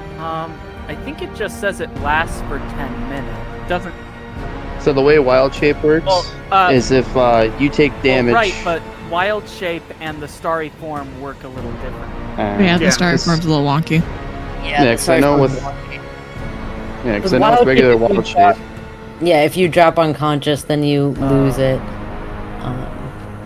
Well, you So- lose the wild shape, but you go back into your human form, and the rest of the damage comes off of your human health. Yeah, but starry form is a wild Doesn't- shape feature. So Yeah, it it's more doesn't of have, a like, I am separate- unconscious now, which means I am no longer wild shaped. Like, I don't think that wild shape like has independent hit points from Clover's hit points. I think that's all just shared. Yeah. So Yeah, it's just, that Oh, that's bad. that just downed Clover immediately. Yeah, that's bad. It's gone. That is no bueno. So, as Nidhogg finishes casting that spell, Finton, you see your window. You're up. Okay, wanna know something really interesting about Find Greater Steed? It's that when you What's that? cast a spell that targets yourself, you can also apply that buff to your mount. So, Intan and his steed are both haste. So that's a 200-foot move Okay. speed. Okay. And at this point, Tanfin will tap Arrow on the side and say, "Now's the time." And Arrow is going to use the magic item I gave them, which is a spell wrought tattoo. It's a magical tattoo that basically works like a spell scroll and contains one first level spell. It's my common magic item. And they are going to cast Expeditious Retreat on themselves so they can dash as a bonus action. So, Okay. with this insane movement, Fintan is going to fly until he is within 10 feet of Nidhogg and try to hit him in the face with his lance. Okay. So you blur through the cavern directly towards Nidhogg the Gnawing Doom, thrusting right into his face with the lance. Roll to hit. Okay, 13. You're blessed. I know, but that won't work. I'll use my second attack. Again, not gonna work. And third attack from haste, 20, and I will use my bless. 22. All three chink right off of the scales. Oof. As each time if you feel that last one stick for a minute and then slide off the scales. You think a measly toothpick is going to do anything against me? Well, we won't know until we try. Come and get me. How far is it to the other end of the cavern? Back to where you were, or Other the side of other the side cavern. of where you were?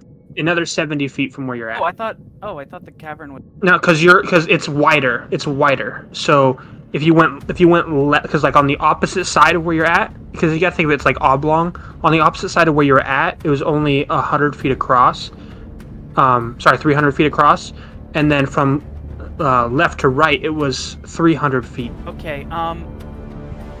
I want to get as far away, or my horse is going to take its action to disengage, and with its insane movement, we're going to fly as far away from Needhog as we can. So you're able to reach the opposite side of the Nidhogg, which is going to put you at 300 Okay, feet. Good enough. Okay. I am 300 feet away. All right. Lavinia, you're up. So Clover's down.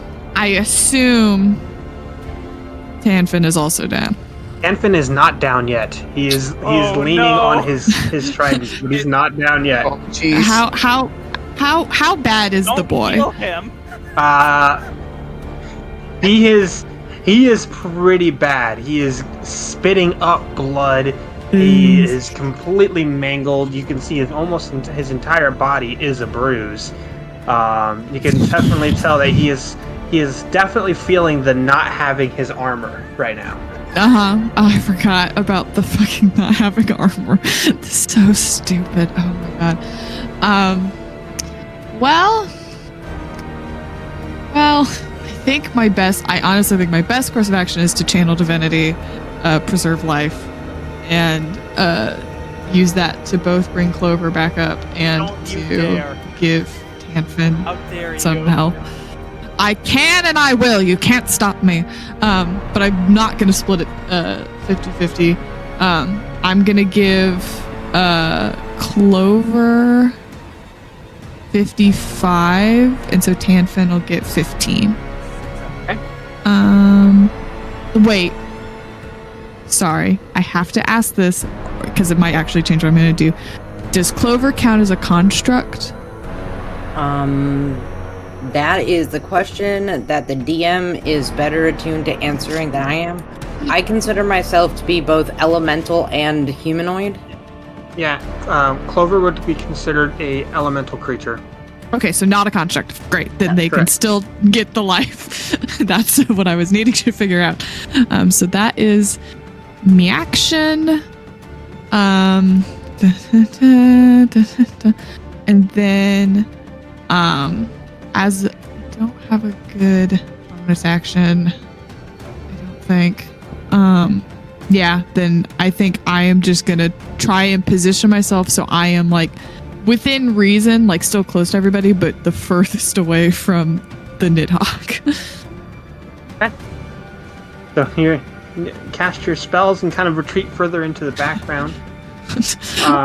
You Look, you want health? You gotta. These are find the a pile of choices. 3 skeletons and just sit among them. I can hide in them. I have an ability that lets me sort of deanimate. So Clover, you're up. Clover is going to, stumble about a little bit just for a moment. It's going to breathe out and reassume the starry form. Now no longer stealth. And then is going to, with a quick gesture of a wooden object that manifests in their hands, is going to cast do guiding bolt on Nidhogg. Okay.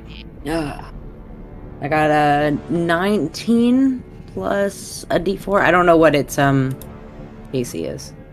Roll that d4. 22 Yeah, roll didn't d4. hit. So you need at a minimum the 4. There's a chance. There's a chance. I think Hopefully. it's sliding. Oh, I also got a 22. It bounces right off the scales. Do I like it? It said something about eater of magic and stuff. Does anything weird happen since it's magic? No, nothing weird happens. It just dings right off the scales. And then I'm going to scoot off to the side. I want to be in a way that I can have like some form of cover against it, if that's possible. Okay. So you could head down into the lower part of the cavern, in which case you would have 3/4 cover, but you wouldn't have line of sight on him, so you wouldn't be able to hit him with ranged attacks. I'll jump down into the thing, and then I'm gonna start climbing up the side of the other side. Okay, so start moving towards him by going that way. Yeah, I have a climb speed of 35. I want to move up to the next platform. Okay. All right. And then we'll be heading over to the next one. Gwyn, you're up. Alright. So it's within... It hasn't moved at all, right? It has not. No. Alright. So I'm going to look at it dead in its nidhoggy eyes. And I'm going to cast Rattlethim's Psychic Glance. Okay. So I'm going to swing up on that bad boy. And by swing up on that bad boy, in between, it says forehead, but for flavor, I guess. You see that in between Gwen's two horns starts to grow like a pinkish purplish like psychic energy. And you see him pull back and it kind of forms into a lance. I have a lance too! He shouts from the other end of the cavern. And that's a 19. He actually just rolls a save. Yeah. Oh, really? Yeah. Oh. Yeah. Hell yeah. I thought it was an attack roll. That's You my roll beat. 70. What's your 76 damage. Yeah, If it I remember hits. correctly, it's an intelligence saving throw, right? Yes. But he takes half damage either way. Yeah. That'll be 14. It misses. Or it hits. Like full blown hits. Because my save DC is 17. Nice. Yes. So you see, as you hit this thing, it reels in agony as you realize that this thing got hit for way more than you anticipated throwing at it. And all of you guys can roll me an insight check as you roll damage. You got it, boss man. Can I use my passive instead? That's a 20 damage. This would be an 20 active psychic insight damage. check for this one. And I'm gonna use 11. 13. Also What was the total? 13. What was the total damage, Gwyn? 20 psychic. 20? Yep. Okay. So what was your insight checks? I have a 13. Also 13. 13. All right, Gwyn, you can also roll me a insight check. That's a 4, so I'd... Does Pretty Tanfin insightful roll on an this insight check? Does Tanfin have a good insight? And he is rolling right now. He's got a +0. That's a That's big a ass 3. worm. That's a 3. Good job, Tanfin. Proud of you. Weird chicken. For those of you with a 13, you realize that whatever this spell was, it hit it and it hit it hard. Keep doing that! Ooh. And anything else with your turn, Gwyn? Not at the moment, because I can't cast anything else as a bonus action, I don't Run think. into cover! Okay. Nah, I'm just gonna keep my distance. Alright. So then it's up to Tanfin now. So Tanfin takes a look at this thing that's just absolutely wrecked his shit this last time. And he pulls his trident out. He sets it, and you see him start to mutter an incantation under breath. Can't lose this. Can't lose this bet. And you see, know the wrath of the... What was the spell again? I forgot. Hold on. Freedom of the waves. And he shouts his spell name, as he conjures this big wave of seawater that goes crashing at it, and it's going to be a dex saving throw. No. That's a no. No. As Oh no. a big splash of seawater goes over Nidhogg, and bludgeons it against the wall, dealing a total of 10 damage. No. So incredibly funny. No. Take that! What was your name again? Oh, I forgot. And that'll bring us up to the Nidhogg. That's the last time we saw Tanfin. Nidhogg turns around, sees this thing that just hit it, and that's going to be Tanfin, Gwyn, Lavinia. All of you guys are going to make another dexterity saving throw. Jesus. So my magic item is the Cloak of Displacement. So, oh no, that would probably be a specific attack against me, not against all of us. Yeah, this is an area effect. Don't forget Well, that you have a Bless. bless. I Yeah. lost the bet. Oh, this is worse than dying. This is worse than this character. Might as well roll the bless to increase that bad boy. 31. That's a success. So 21. that's a failure. Yeah, I figured. Oh yeah, you're not blessed. I'm not blessed. I You blessed coulda the rest of you. upcast If you got yourself. But y'all are about. And I am Tan more also concerned about healing than I was All right. about bless. as a sickly green light issues from Nidhogg's mouth, Oh, this might pours actually over count. you all, and you all feel yourselves drained. Now, as you all get coated in this breath weapon, if you have a magical item, the highest magical item is now dispelled. It is not a magical item. Oh, If my you Cloak of Saving Displacement. throw. If you failed your saving throw. Oh, Okay. hell yeah. Goodbye, If you necklace do of not- prayer beads. If you did not have magical item, your highest spell slot is now gone. If you fail. Yeah, I was about to say my 7th level spell slot. No, I need that. And then after that, he rears back and breathes one more time. And I want all you guys to make another dexterity saving throw. Jeez, Rick. Not so good this time. Oh, I definitely failed both of those. That's a 13. That is a 20. I'm in danger. We've been in danger. That's not new. Failure from Tanfin as well. Oh, So no. Eesh. as as breathes again, this time a burning, blistering heat, as all of you will now take. For those of you who failed, Mm-hmm. the first up is fire damage. Mm-hmm. You take 51 fire damage. Do I get any benefit of being in cover? No, you shouldn't. You shouldn't have had to roll. You shouldn't have been rolling. Yeah, you're free. You're free. You're not getting hit with Okay. this. I missed that part. My bad.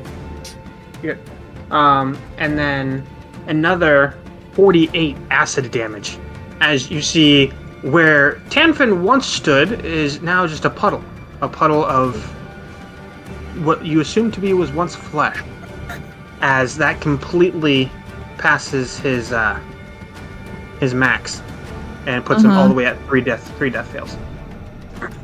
Oh, As- okay. Tanfin's fully dead at this point. I was just about to shout that using a spell What? didn't count.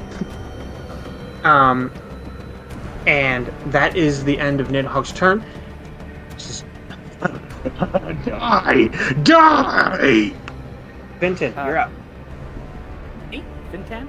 Okay. Yep, Vintan, you're up. I fly all the way back to his face and try to hit him with the lance again. Okay. Roll to hit. 17. Not gonna do it, even with bless. Oh, I should roll concentration on bless. Yeah. Please Do-do-do. have concentrate. I'm trying to remember what I need to hit in order for that to be still up. I need to hit what? 13. 13? Ah, Bless is dang gone. nabbit! I had a Eesh. 22 if I still had bless. No, it's I'm not your sorry. fault. It's not your I wanted to fault. be honest. I'll roll a third time. Uh, No hits! Ah, dang it! All All 3 strikes chink right off the scales. I'm gonna fly back to the other end of the tavern, and as I go, I briefly flash him my butt, or I moon him. Your free action is to moon him. Love that for you. It's very good. Love that. Lavinia, you're up. How bad are Gwen and Clover off in terms of hit points? Gwen looks like he's knocking on death's door. Great. Okay. Clover's looking about halfway there. I'm 50 shades of messed up at the moment. 50 shades of fucked up. Yep. Okay, we're gonna cast Healing Word at a 4th level. I was gonna cast. Can hit all 3 of us. Oh, Matt. I also have Mass Cure Wounds too. So if Lavinia didn't heal us this turn, I was gonna heal us on the next turn. So as a bonus action, I'm doing Healing Word. At 4th level. Let's see how much hit points we get. 22 hit points back for the team. Hell yeah. And then I am going to how far away would you say I am from the Nidhogg currently? Nidhogg, you are currently about 100 feet away. Okay, I would like to use a dash action to basically get to be within about 60 feet. Okay.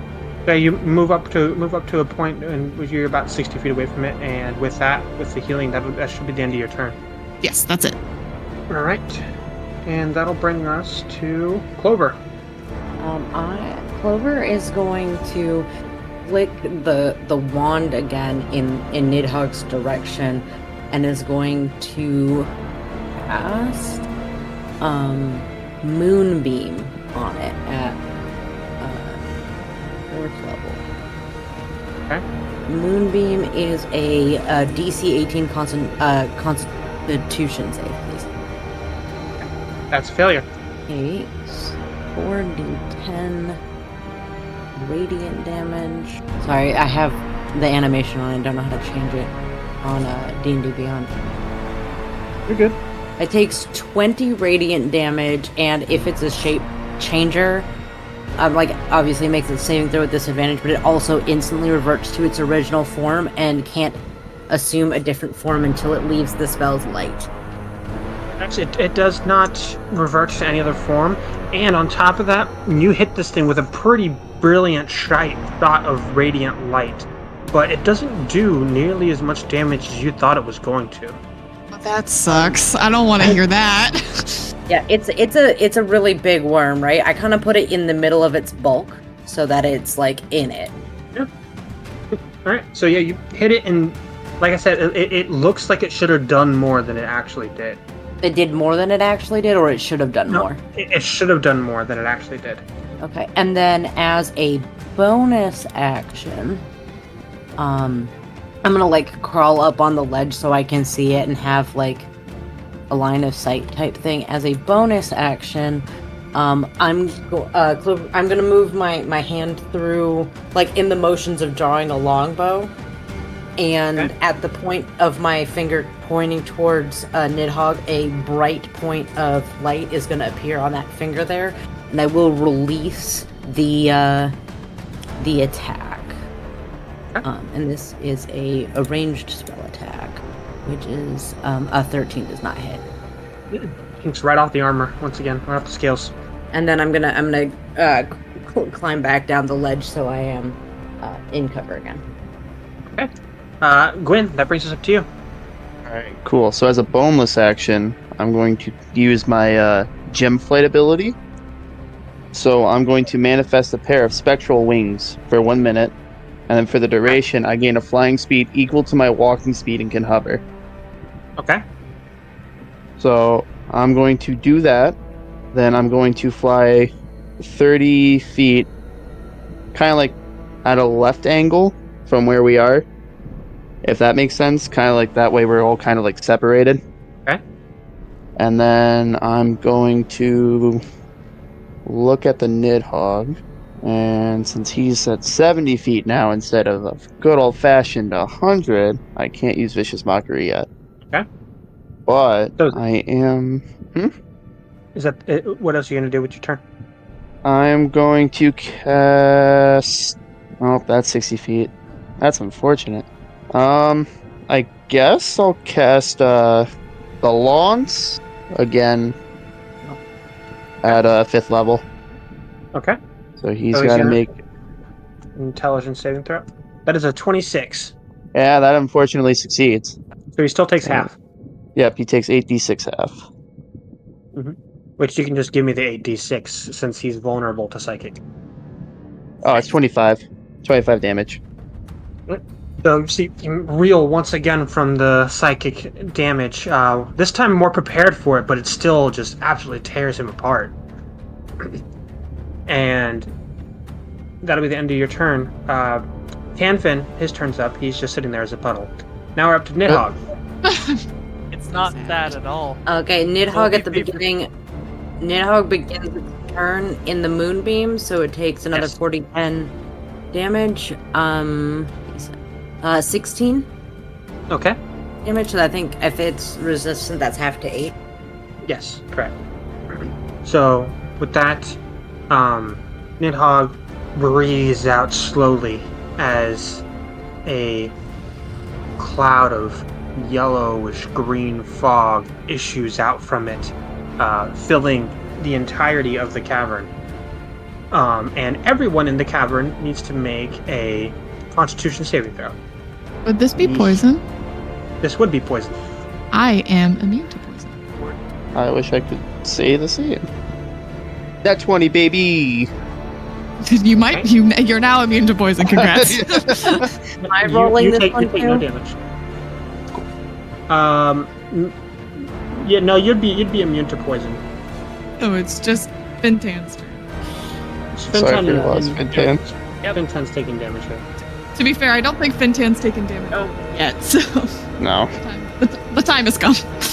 So, Fintan, you take a total of 22 poison damage, and as it kind of lingers in the air and does not dissipate.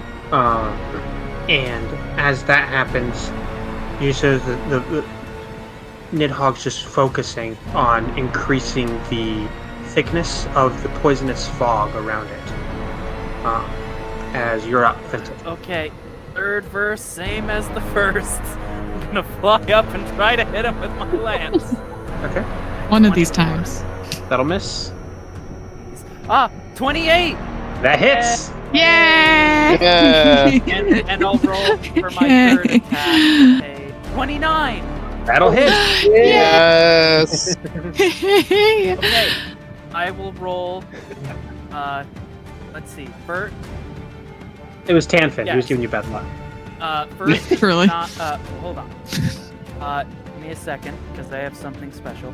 Okay, so, 18 magical piercing damage and 3 radiant damage. And I'm going to spend a first level spell slot to do an extra 2d8 damage. I know it won't hurt him that much, but every little bit helps. Yeah, I am smiting. I'm smiting. 8. An extra 8 radiant damage. Smite o'clock! That's the first Okay. attack. Now for the second attack. I have a lot of dice to roll. Another Roll 9 them dice. piercing plus. Okay, that's better. Another 8 magical piercing, 4 radiant damage, and I'm gonna spend another spell slot for another divine smite. Okay. Or another Mulligan's 7 good. radiant damage, and then I'm going to fly all the way back to the other end of the cavern with my magical Pegasus. Alright, you see that you've definitely pissed this thing off as he looks at you and says, "You're next.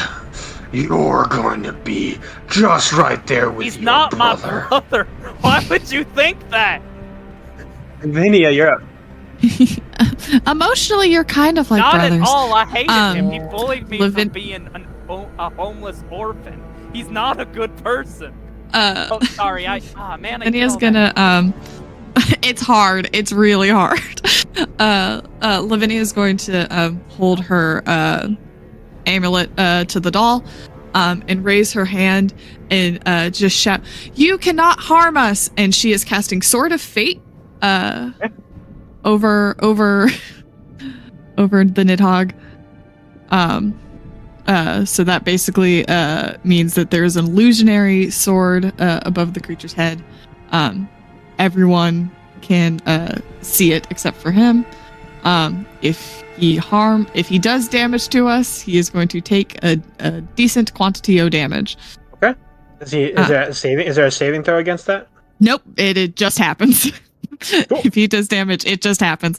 That's a 5th level spell though, so we're dealing with that. And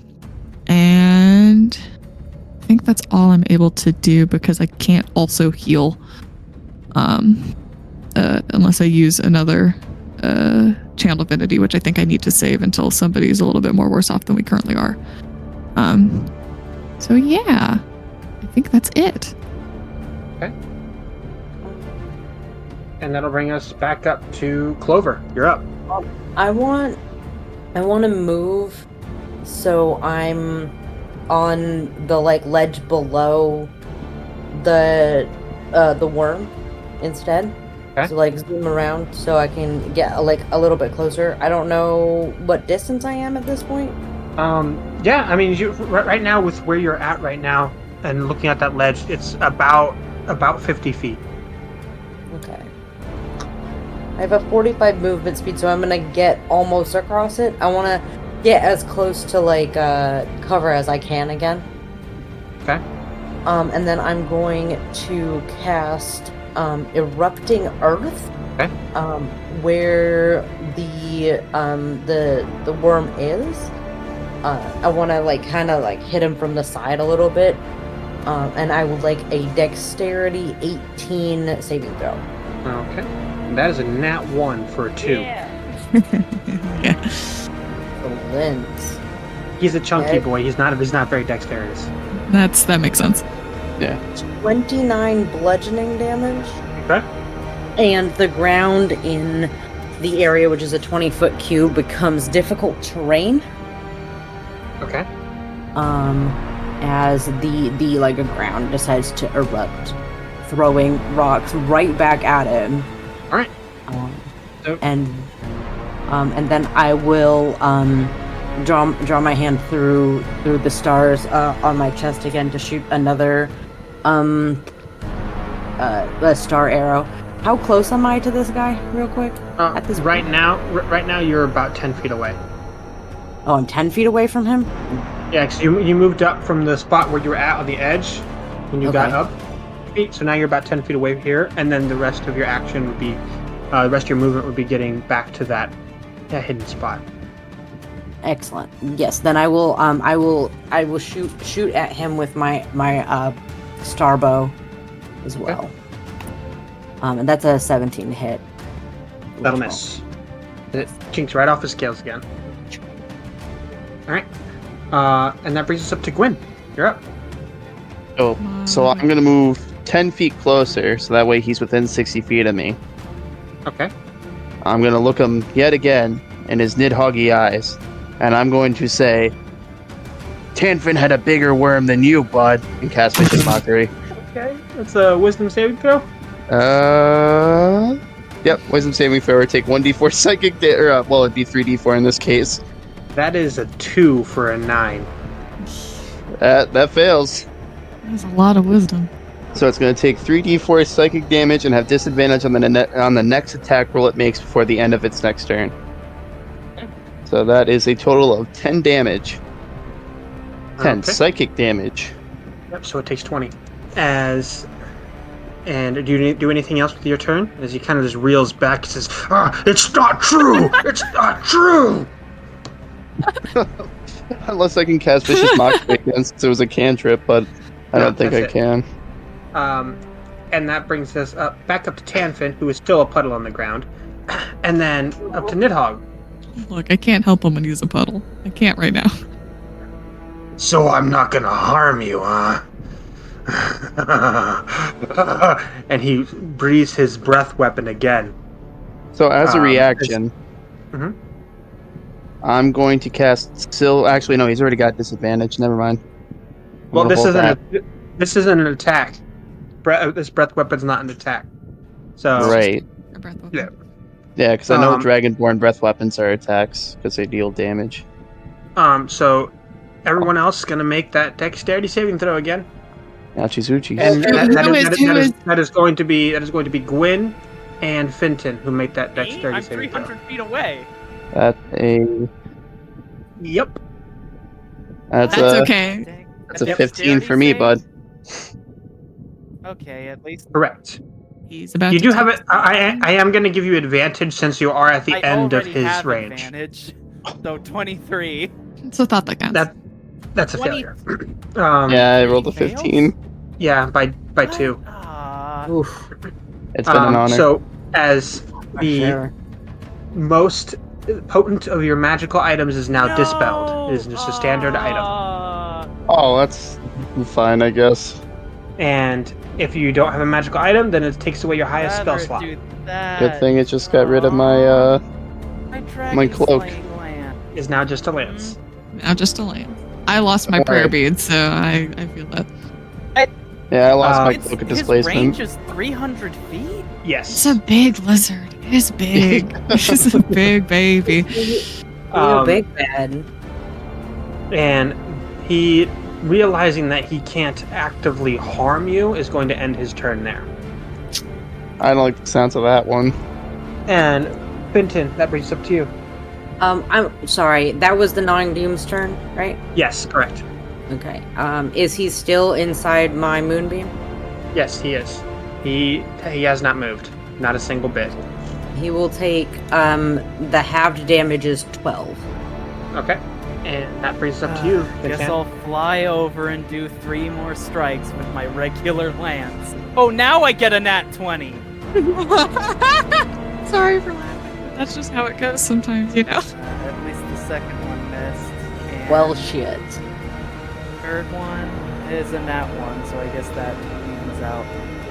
Will you roll me percentage on that Okay. on that nat 20, please? It's a 100%. You got your Dragonlance back. If only. 89. Only.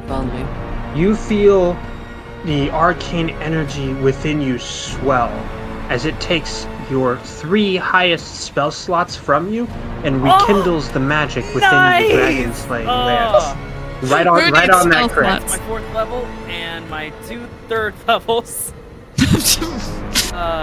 And you still get the crit special with Thank it. you so much. I have to. A thank benevolent, kind DM. As the sunlight shines bright through the cracks in the cavern, like glistening across you as Solus the Sun Serpent blesses you in this strike. Solus is real, and he is a good god. Okay. This man's a goat, So despite being a you serpent. wanna? We love, Okay, we love this so, big lizard. And I double the dice, or do you just want me to roll the dice first? Double the roll. Okay. Double the roll. As a half orc with the piercer feat, I add an extra 2 damage die. So this is 3d12. I'm going to spend. Let's see, and I'm also going to. I should probably roll the damages separately because part of it is magical piercing, and then I'm gonna smite. So for magical piercing, Yeah, correct. You should do that. 38 magical piercing damage. And Okay. then for my spell slot, I only. Did you already double Oh that? no, I didn't double that. Yes! Yes! So what's 38 doubled? Math, go. 76. Yeah. 76. Correct. Yep. Oh yes. And my your radiant? That'll be 1, 4, d8, 23, doubled to 40. Well, he's resistant, so we might as well just have it down to. Correct. So 23. 23. Because he doubled for the crit, halved for Yes. resistance. So it's 23. Will you remind the class what happens when you crit with a dragon slaying lance? Oh, I just assumed it did extra damage. Is this a Dragon's Bane lance that, like, He has to roll a save or die? You tell me. It's your lance. Yeah, sure. Yeah, he gets a... Yeah, sure, yeah. I Save or guess, die. I suppose. 101 total No, damage. No, he just takes extra damage. So I guess Mhm. that's a DC either 15 or 7 Constitution save. He has good Constitution, so I guess 17. So yeah, he has to roll that, or he dies. Or what? You're. It's not a Dragon's Bane lance. I thought that. Am I? Hold on. We've Let's. We've been bullied. We've been bamboozled. Am I Bamboozled. wrong? Am I wrong? I thought Dragon Slayer lances just did extra damage to dragon. Maybe I'm wrong. Maybe it is. I'm getting Yeah, two I things think we're mixed getting up. two things mixed up. That would be interesting, but I'll settle for 101 damage. I mean, I don't know. I really like the idea of save or die, Yeah, but that is sure. like Yeah, a save or die. Dragon's Bane type thing, or a Giant's Bane type. Yeah, the Dragon Slayer Yeah. just does extra damage. Oh, Yeah, right. Okay.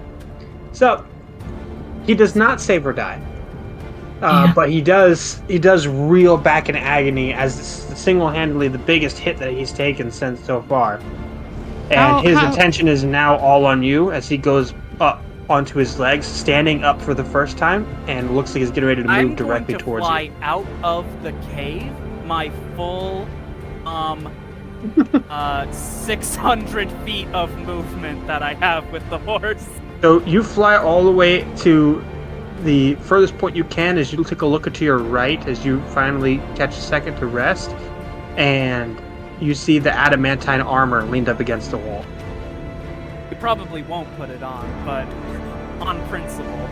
On principle, too much pride. Yeah, I'm super far away from him, and as I am flying away, I taunt him. Come and get me, big lizard. Lavinia, you're up. How many hit points do Clover and Gwyn have? Gwen looks a lot worse off than Clover does. Clover Beautiful. looks Clover is about fine. 3/4 away there. Wonderful. That's just the information that I needed. I am going to a 3rd level bonus action healing word. Gwen. Yeah. That's going to give you 17 hit points. I shall accept it. And Thank you. then- Thank you. Thank you. And then I am going to, because I can do cantrips. I forget I can do cantrips. I am going to Sacred Flame the Nidhogg. I need a dexterity saving throw. Please and Okay. thank you. That is a 3. Yeah, that ain't gonna cut it. So Lavinia is going to just shoot her hand out, and pink flame comes out. It's going to be radiant damage, which is not going to be as good. He's going to take 10 half to 5 radiant damage. Okay. And that, I think, is Lavinia's turn. Okay. And that'll bring us all the way back up to Clover. You're up. Clover. Clover is going to cast Wither and Bloom Okay. in the area that both includes it and the Nidhogg. This is going to be a Constitution saving throw Okay. that it needs to make. All right. That As- is a 16. 16. That does not make it. So as like thorns and vines start growing from the ground, like spread around Clover, it pierces into the Nidhogg, and then it causes 3d6 points of necrotic damage. So that would be 10 necrotic. You notice that once again, it feels like it should do a lot more damage than it does, but it still hurts it, but nowhere near as much as you thought it was going to. What is there? I'm the only one that's like 10 feet close to it, right? Correct. And but its attention is not on you at all. Yeah, it's. And then I'm It's gonna got attempt. bigger fish to fry. Which is fine because you can nickel and dime somebody to death. Death by 1,000 cuts. I'm gonna listen. Vicious I have mockery for the allotted win. 1,000 cuts. I'm gonna attempt to hit it again with my my starry archer form. Okay. And that will do an 18 to hit. That'll miss. As it I've Once again, not rolled right over off a- arm. It doesn't even know I'm doing it. Just so sad. I haven't rolled above a 10 on an attack against this yet. And that'll bring us to you, Gwen. All right, cool. So we have a saying in my tribe called "Go big or go home," and I'm gonna cast the Psychic Lance at 7th level. Okay. Ooh. That's a So- spicy meatball. Most definitely. So he's got to make a intelligence saving throw. That is a 2 for a 12. Yes! Yes! Yes! Yes! Damage, baby! Yes! Yes! Yes! Yes! Yes! Yes! Oh, that's looking spicy. 34 damage. All right, 34. That's going to bring us up to 68 damage. You can't just give us the one more point for the sex number. You can't make it No. 69 for me. No sex numbers. No Oh, sex D&D numbers. Beyond miscounted. It was 35. That would still that'd not get still us work. because it's an odd number. Yep. It's unfortunate. This thing reels back in pain, shifts its focus, and now it is completely all on you, Gwen. Baby, it was bad idea. Well, go big or go home, boys. Go big You or might, go home. you might be going home, friend. And going home in a That- coffin. that brings us to Tanfin, who is still a puddle on the He ground. evaporates a little bit. And then Say that it feels bad. then the Nidhogg, as the Gnawing Doom looks at you. It's gonna take 28, and then have to 14 radiant damage Okay. from the moonbeam that's like inside of its body. Nickel and diamond. Nickel and diamond. Well, I Breathes its complete full breath weapon at you. Not the magic one, not the magic dispelling one. This is the damage dealing one. If that one spell is up still, It is. Then it doesn't even care. It's going to continue Yeah, to do that's what it fine. does. That's great.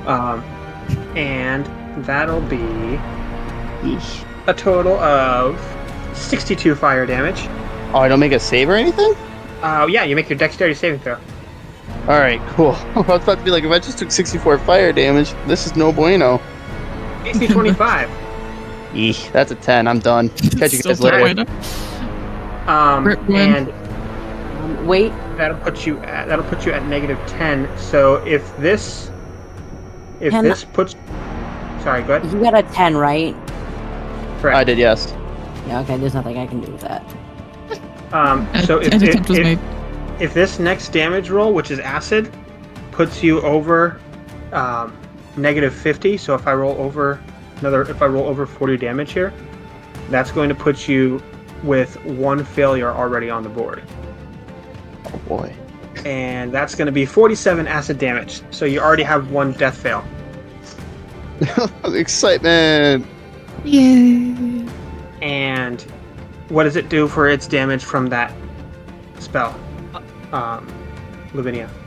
Oh, it's gonna do 10d8 slashing damage. Can you roll that for me? I am. That's 51 Nice. points of damage. All right. So the spectral sword drops on it as you see it winces in pain and shifts its focus now to you, Lavinia. And Finton, you're up. Do I want to keep hitting it, or do I want to save my friend? The ultimate question. You know what? I have enough turns of... I can probably... Yeah, I can spare a turn to save my friends. Well, I mean, how much damage could I... It still has a lot of hit points, right? It's looking pretty hurt and pissed off. But it's not Okay. staggering yet. I did say Tanfin had a bigger worm than him. I guess Lavinia is right after me, right? Okay, so Uh-huh. are you? Right. Would you be okay with saving Gwen, or do you want me to get the team out of here? I mean, I can save Gwen. It's either I save Gwen or I set up another sword trap.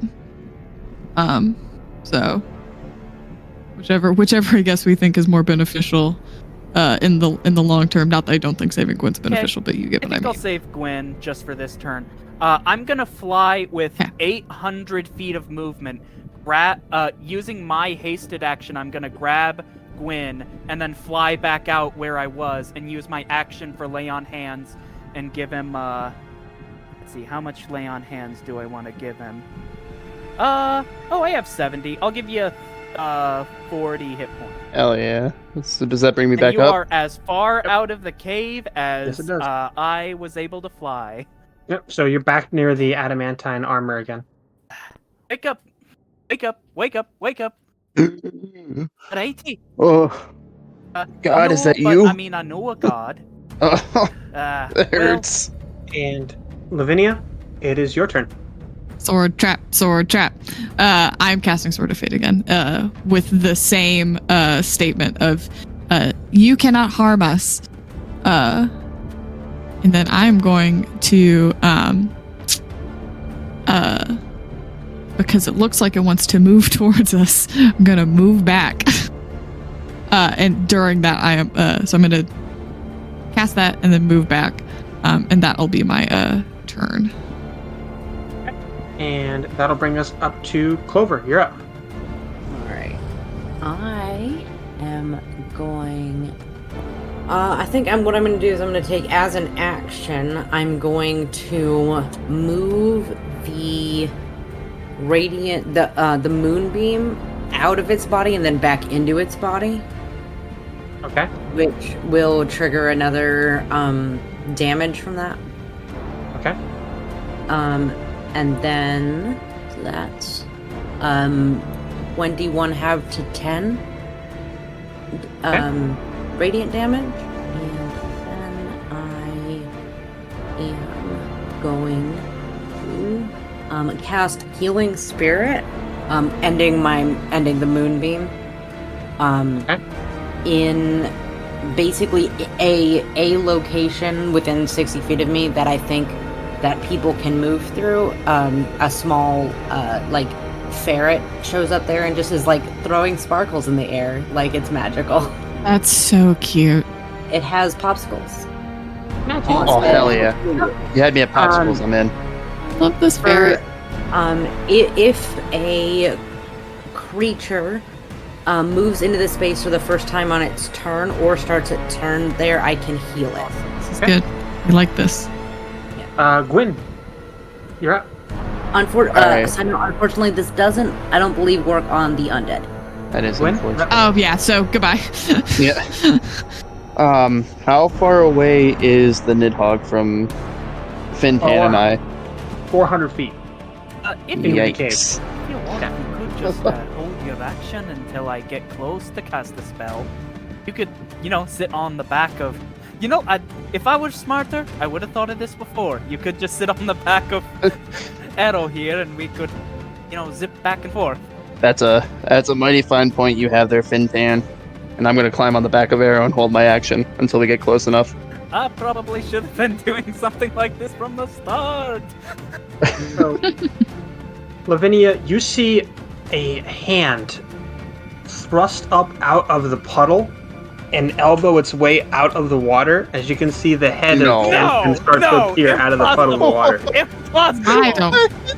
I'm not sure about this. Huh? Is this the real Tanfin or is this some tomfoolery? It's some kind of evil. Is it some tomfoolery? Tomfoolery. It's tomfool. It's Tanfoolery. Do you see it? As you see him climb up out of the water Mm-hmm. and stand there, butt ass naked, nothing on. You thought you'd get rid of me that easily, huh? Here you go. And he is going to, at this point, he's going to use the remainder of his action to cast his highest level spell that he has remaining, which is going to be Aura of Vitality. So, the 30-foot radius around him, which is going to include, this doesn't affect you, Lavinia, so since you're undead, but it will affect Clover and Tanfin are going to regain That's going to be 6d6 hit points. I thought it. Hold on, let me double check here. Maybe I misread it. Oh, yeah, I was reading the wrong line. That's going to be 2d6 hit points. Okay. I was reading the wrong line. That'll be 10 hit points regained by Clover and Tanfin. Why? Why does he get to come back to life? Come on, Clover, we almost have him killed. And that'll bring us back to the Nidhogg. This might be the end, folks. Who is going to use his movement to traverse 40 feet towards... actually, he's going to be using fly 80 foot. To fly the most of the distance over towards Lavinia, 20 foot remaining. And he is going to, at that point, since he has reach, that'll be a tail attack. Actually, 1 bite, 1 tail, and 1 claw. Right. So the first one is going to be a nat 1. Yes. Always misses. Tries to bite you, whiffs completely. The doll is real. The second one is a 21 to hit. That'll hit. And roll for the last hit. The claws, that'll be a 20 to hit. That'll also hit. And so for the tail, you're going to take 7d6 bludgeoning as one fell swoop, 28 bludgeoning damage to you. Okay, I have 2 hit points. And the claws are being 9d4s. Before that, I can do the damage from the Sword of Fate. Right. I don't think it'll kill it, but just in case, 45. So he takes 45 damage, and you see him reel in agony as he slashes you viciously, and that's going to be 24 slashing damage. I am down. Each. And that'll bring us up to Fintan. Alright. You think I should keep attacking him, or do you think we should save Lavinia? If you move through the healing spirit square, I can heal anybody who does that. I also have all right, mass cure wounds. I will. A reminder Oh, that I'm oh, undead, and that dang will it. not help me. It won't- Shit. it never does. Does the spell specify that it doesn't heal undead? Dang nabbit. It does. Yeah. I will stabilize on my turn. So you can get me Okay, out of there, but I will stabilize on my turn. And can I just spend my hasted action to pick Lavinia up? Okay. That's fine. I'll do that. I'll just spend one of my free attacks to do that, and then, I don't think Arrow is bothered because Lavinia is just a skeleton, so they're very light. Yeah. I weigh 20 pounds. But you Yeah, also not have me bothered, on not your bothered. back. Not bothered at all. Arrow's Arrow's a fine. threat. Yes. So I'm gonna fly up, grab Lavinia, fly through the healing spirit. Thank you. Yeah. So we both Healing. because we're all flying through it. Everybody's on the horse. Okay. The 2 that go through that can get healed. Which ones of you are I'm down down hit points? a little bit. I'm also down. A little bit or a lot? Less lot of for it. me. If you can only heal him, heal him. No. I can heal each person, but I only have a limited number of heals off of this thing. Okay, so, Bintan, you get 19 hit points back. And then Gwyn, right? You're down? Yep. You get 12. And a popsicle. You guys, you both get a popsicle. Watermelon, my lime. favorite. Excellent.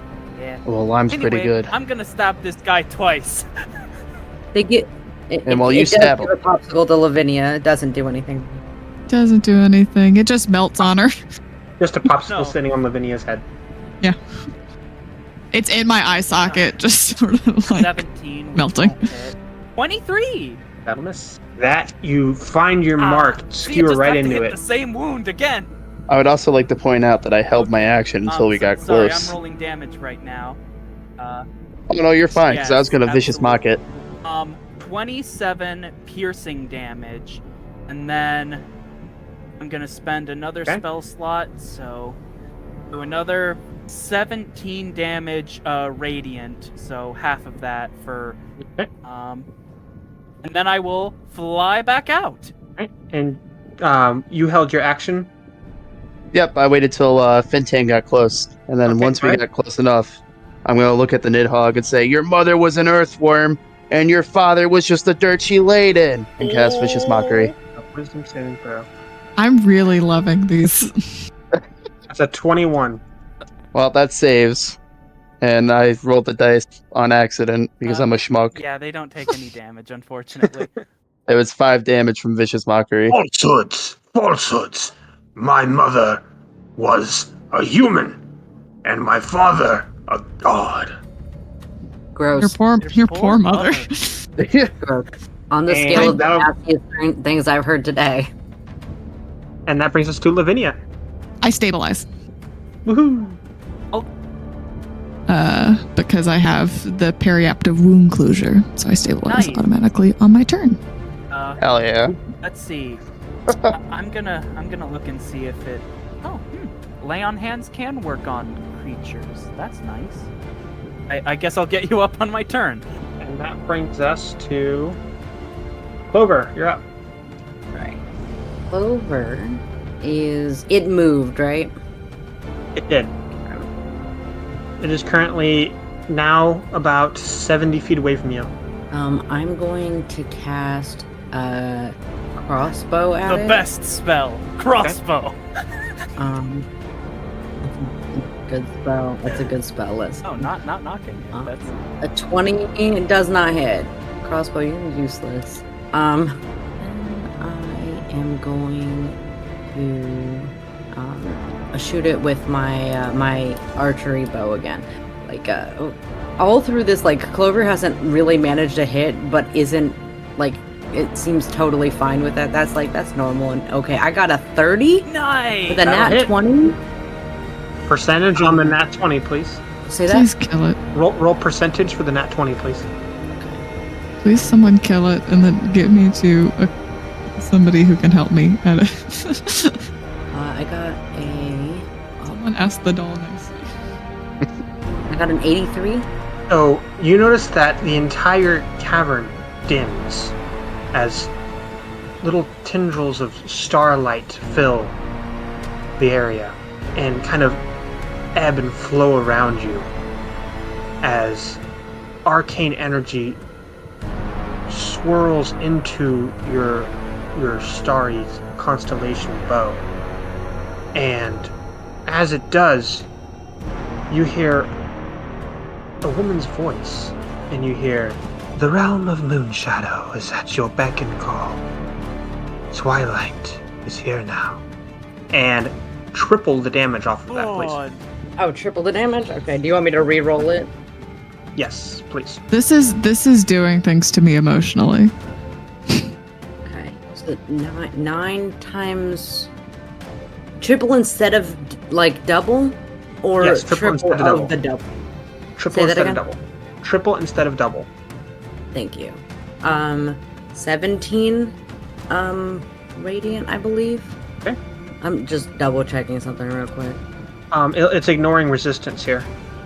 Oh, excellent, yeah. Sorry. No, I have to roll a custom because of the stupidness. Give me a moment.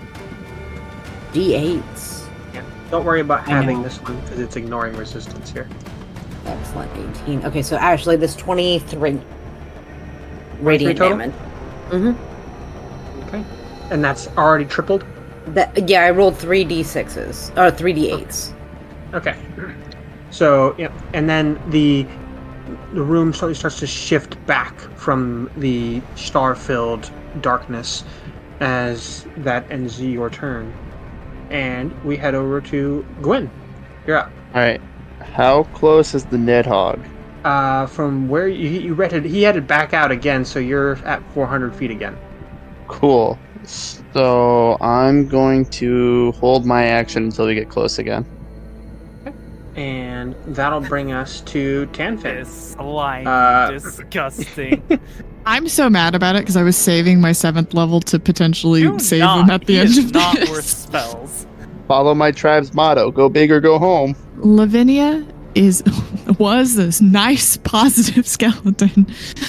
May she be asleep forever.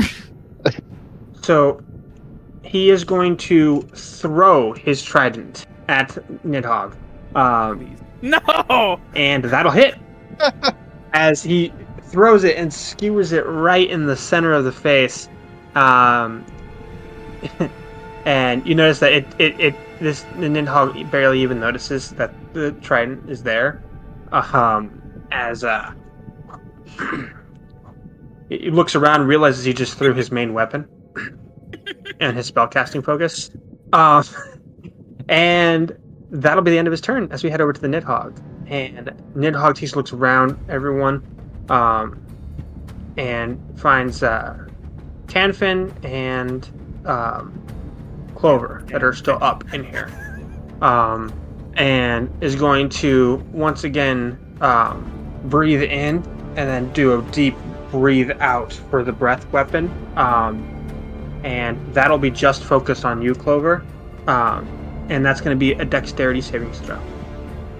Oh, nice. I got a 3, but that's a nat 1. Yep. So you're going to do damage on this one. So that's going to be first fire damage for a total of 51 fire damage, Okay. and then acid damage Die in my presence. as he hits you with another 38 acid damage.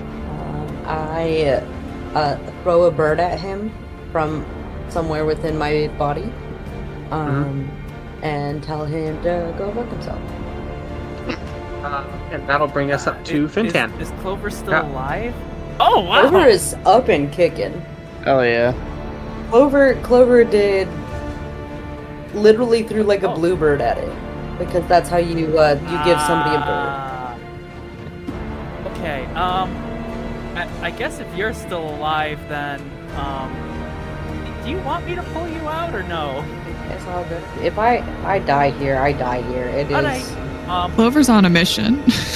Clover doesn't like threats to Clover's family, so this is a threat. Okay, Gotta take it out. I'm gonna use my lay on hands action and give Lavinia 1 hit point. Actually, Lay on it hands does. doesn't work on undead. Nope. Wait, it doesn't? I just looked and it says doesn't. Oh, well, No, then... it doesn't. That doesn't work on undead or constructs. Oh, I I'm didn't just see out that. for the rest of Okay, this, and that's fine. I appreciate that you wanted to save me, but no, I am now just a bag of bones. Rattle are them, we boys. near the secret other room? I'm You- going to place yeah, you are. Lavinia in the secret room. They're safe. I have a Okay. question real quick. Could a medicine check, because she's stabilized, bring her back? Theoretically, yeah. Okay.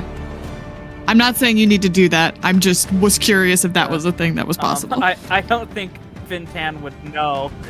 Or No. Yeet me into the closet. It's where I belong. skeleton in the closet. Oh no, come back.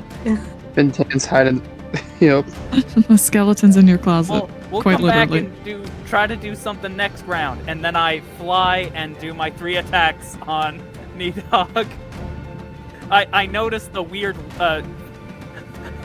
I noticed the trident sticking out of him, and I'm tempted to just grab it and steal it, but he won't. 20. Alright. Misses. That'll miss, yeah. 15. Miss again. On. That'll also miss. 26. That'll hit as you find your mark once again.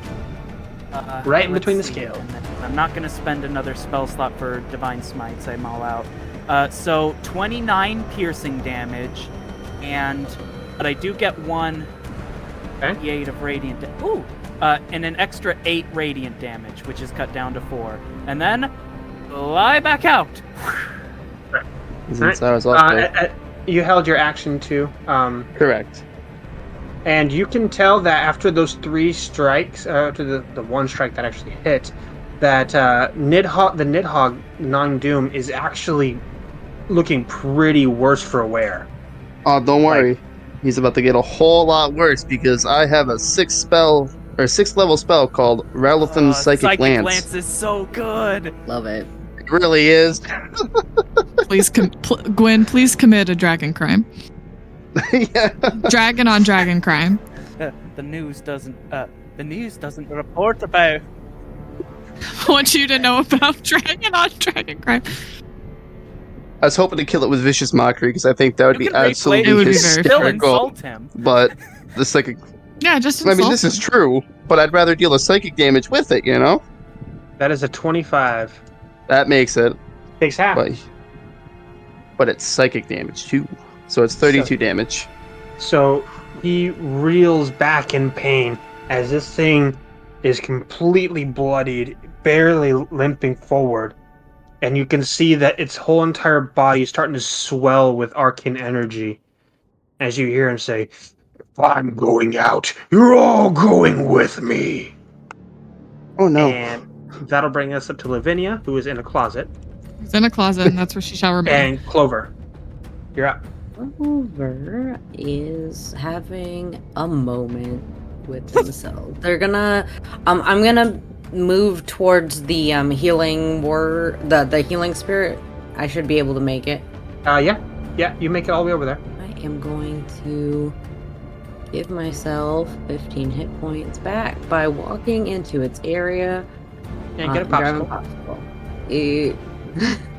And then I am going to Now I'm just imagining a popsicle just melting on a rock. Popsicle on a mouth. rock. We can eat things. It's allowed. I'm gonna cast Wither and Bloom again in the area where the worm is. It needs to make a con save of 18. That'll be a total of 12. That fails. Is Lavinia in that area still? No, I've been relocated to the closet. Vinny's the skeleton in the closet. Is the closet within 10 feet of the No, it's about This 200. Dang, that's so lame. Okay, so I guess it's going to take some necrotic damage. It's going to take 7 necrotic damage halved to 4. And then I'm going to shoot it with another arrow because it's a good action to do. That's a 23 to hit. That'll hit. And that does 8 halved to 4 radiant damage. As your strike finds its mark and you see it wince in pain, arcane energy ebbing out of it as it's starting to swell. And Gwyn, that'll bring us up to you. I have to hold my turn because I don't have any spells with him in range. And that'll bring us up to Tanfin, who is going to throw his javelin at it that he has on his back. He's got 2 of those. That'll miss. And his second attack, his next javelin, that's his last javelin, that's the miss too. Now he has no javelins either. Does Tanfin have any weapons left? Stay still, you fuck. No, actually, that's not true. He has 1 hand axe left. And that'll bring us to the Nidhogg. And Nidhogg is going to shake his head left and right and spew out as much of his anti-magic breath as he possibly can. And that was weird. He's going to spew out as much of his anti-magic breath as he can. And that is going to, for Tanfin and Clover, if you have a magical item, actually, you have to make a dexterity saving throw first. I got a 10 on that. Okay. So you and Tanfin both fail. So if you have a magical item, that magical item dispels the highest one first. If you don't have a magical item, then your highest level spell slot is now gone. As his body starts to swell even more, and you can see his scales starting to crack as arcane energy is ebbing out, and you realize that he's about to explode. Okay. It looks like, from what you could guess, it looks like on his next turn he will explode if he's not killed. And that would also destroy the roots of this tree. So yeah, we got a time bomb. Yeesh. And that brings us up to Fintan. Let's see. Could I get some kind of feeling as to whether or not, like, I don't think I would be able to clear this explosion even with my hasted Pegasus, would I? You can't really gauge how big the explosion would be. All right then. Fintan will charge, and this time, instead of using his Pegasus to dash or disengage, his Pegasus is going to give him the help action. So to give him advantage on his attacks. He wasn't doing this specifically to not get opportunity attacks, but he's like, we're down to the wire. Pan Finn, if I slay this thing, I keep my name. And he flies towards. And he's going to make 3 attacks with advantage. Okay. 17. First doesn't attack. hit. That's a miss. Come on. 25. And then my third. That's a hit. That's one attack. Oh, okay. I thought you were rolling the advantages separately. With advantage. I did all 3 with. Oh, well, I did all 3 with advantage. So I'm okay. Okay, so one hit. So first, okay, hold on, and I'm gonna use my last first level spell slot to add some radiant stank on this. 5 magical piercing damage and 12 radiant damage. So as I you and imagine Arrow we're come like charging streaking in, like a beam and of light this whole time. you notice the tip of your lance gets coated in solar energy as it erupts in flames, and you go straight through this thing. As your lance comes out the other side, the magical energy dissipating up into the explosion into the top of the cavern and out harmlessly amongst the sides as Nidhogg the Gnawing Doom falls to the floor, shattering the rocks underneath it and the ground itself trembling as it finally falls. Do I see Tanfin? You do. He's currently there, just finished pulling out his hand Looks axe. like I'll have to change my name after all. I am Fintan, Flame of the North and Slayer of the Gnawing Doom. Oh my god. Well, I'm gonna go find some clothes. And I make a Constitution saving throw to not throw up from how fast Fintan was going since I was on the back of the horse. Yeah, Constitution save throw. Constitution save throw right now. Gwen Did you got throw up? motion sick. Oh yeah, that's a 13. You are definitely woozy. By the way, when the spell, when haste ends, I'm gonna be exhausted, and then he and his horse just fall horizontally and just lay on the floor. We did it, Arrow. We did it. So as you, Yeah, we sure did. I love the horse. I love Arrow. and as you guys are laying there, you see out of the corner of your eye a small amulet as the Gnawing Doom starts to shrivel up into this old man, maybe in his 60s, 70s, in wizard's robes, and the amulet kind of clatters to the floor next to you. Fintan gets back up and And- holds the lance between the old man and himself. Oh, Old man's dead. I wouldn't touch the amulet. We don't know what it could do. definitely not. And as you were sitting there trying to recover your strength and your energy, you take one look at the amulet, and I'd like you to Okay. give me a religion check. -1. 14. And you see a singular candle with concentric rings around it. The candle burning brightly as a signet on this amulet, as you recognize the holy symbol of the auspicious, chaotic god of magic. Oh, And that's where we'll end Legacies yeah. of Oh, Gnawing Doom. Lavinia's just in the closet. Lavinia's in that closet till the end of time. All I have, I feel like at that point we just grab we grab Lavinia, drag her out of the closet, find some poor sap to attack, and then I don't know if you can spend hit die when you're unconscious. I don't think so. I think I someone don't has think to you bring you can. back up to 1. well, Yeah.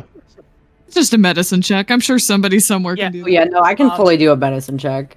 Yeah, yeah. like a it- 27. When you're that'll do it. stabilized, you get up after Yeah. 1d4 hours.